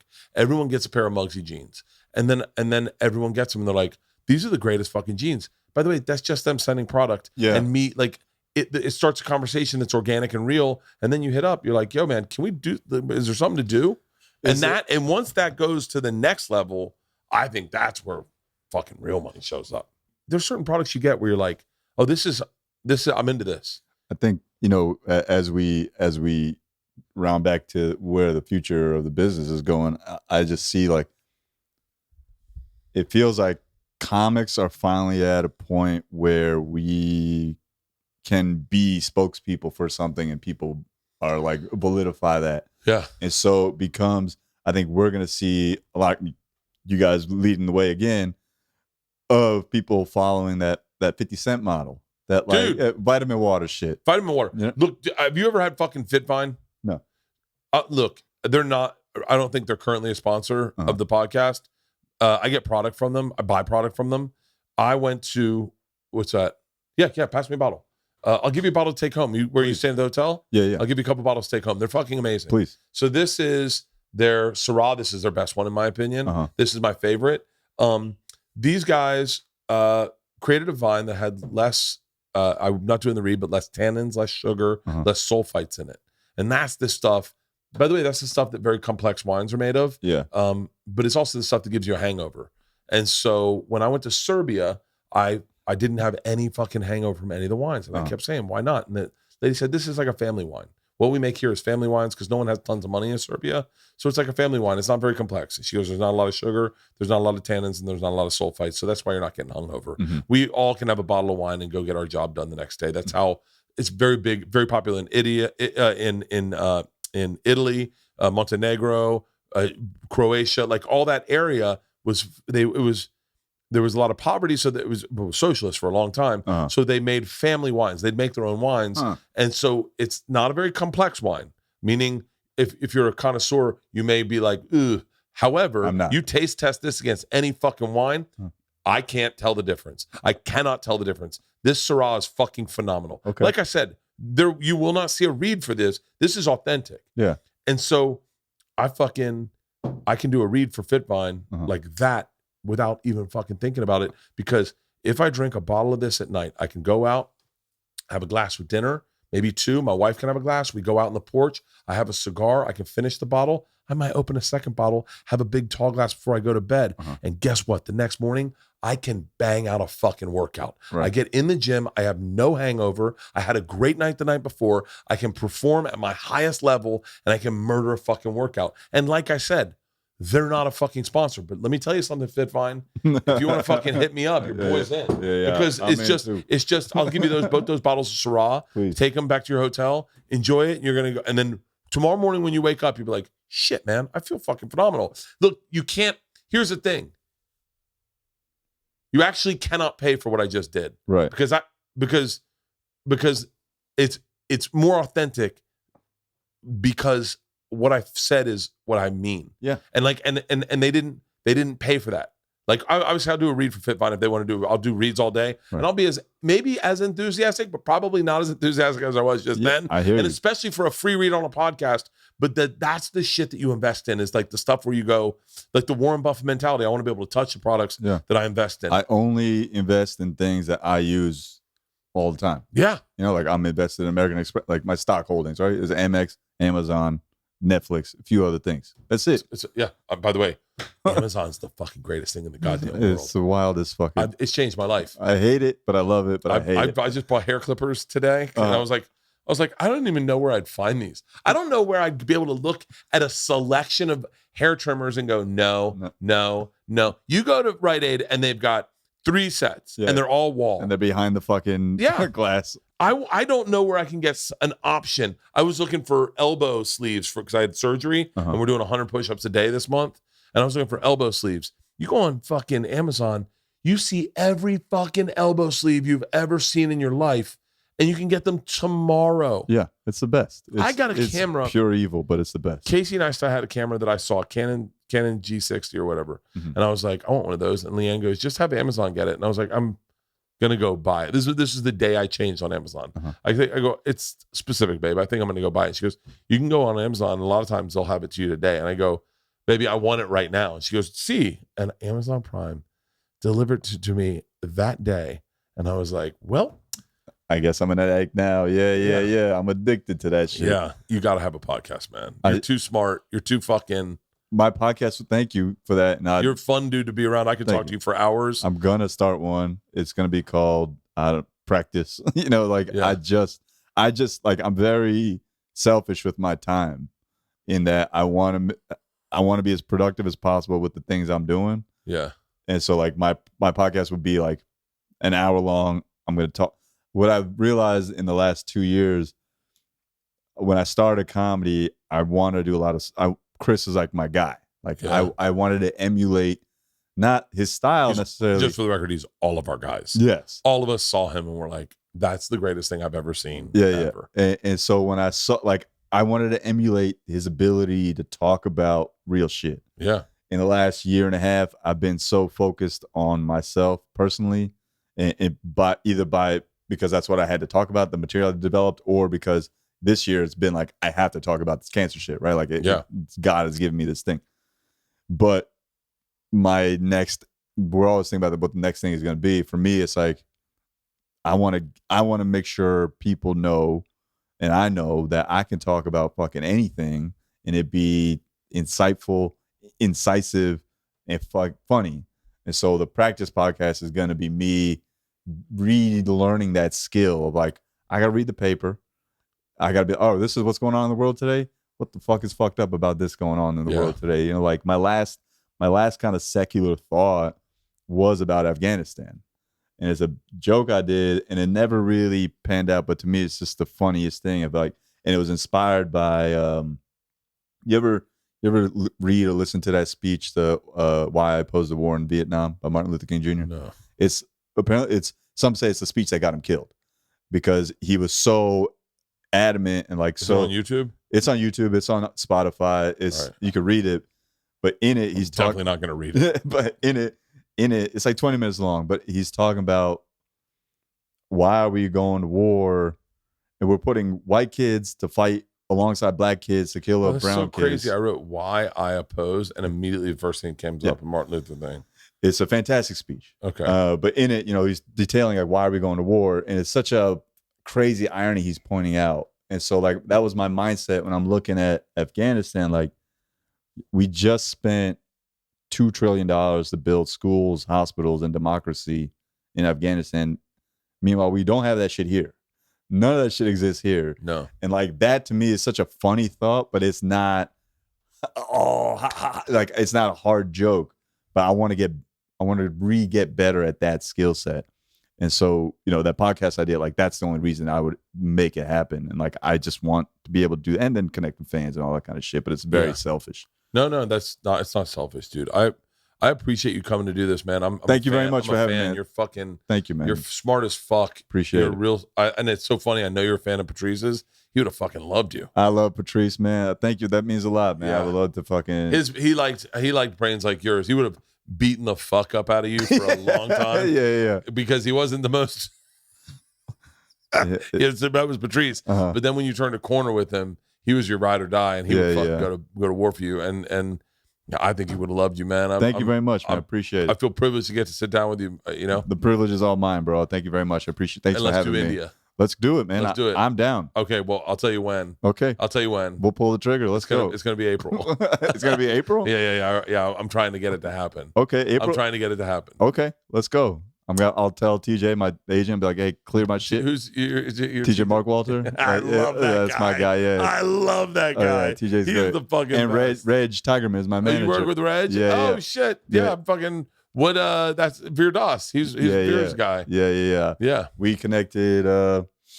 Pam, you know Pam. No. Pam Loshek's publicist. My publicist, and she's good friends with him. But I think I reached out to a few people like, yo, when I left my manager and agent at the time, I was like, I need a few people. Reg was one of the first people to reach out to me. And, you know, Ched always taught me only fuck with people who fuck with you.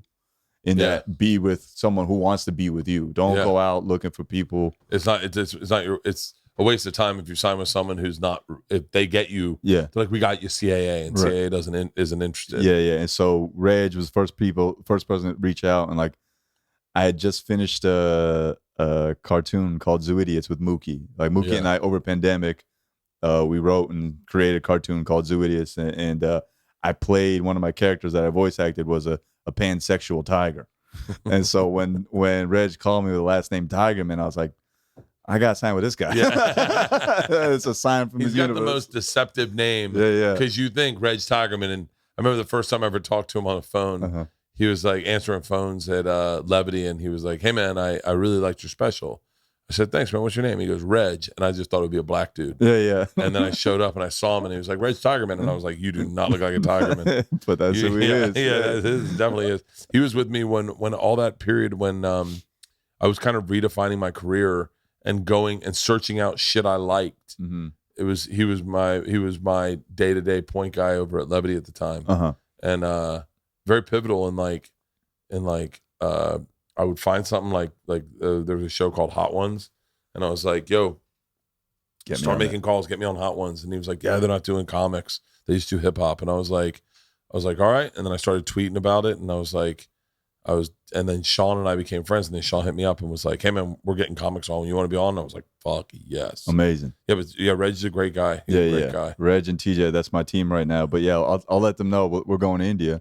Yeah, that would be I'm so excited, much man. fun. I'm excited. Yeah, let's do it. All right. Let's make it fucking happen. That Done. was a dream. Thank you. Thank you.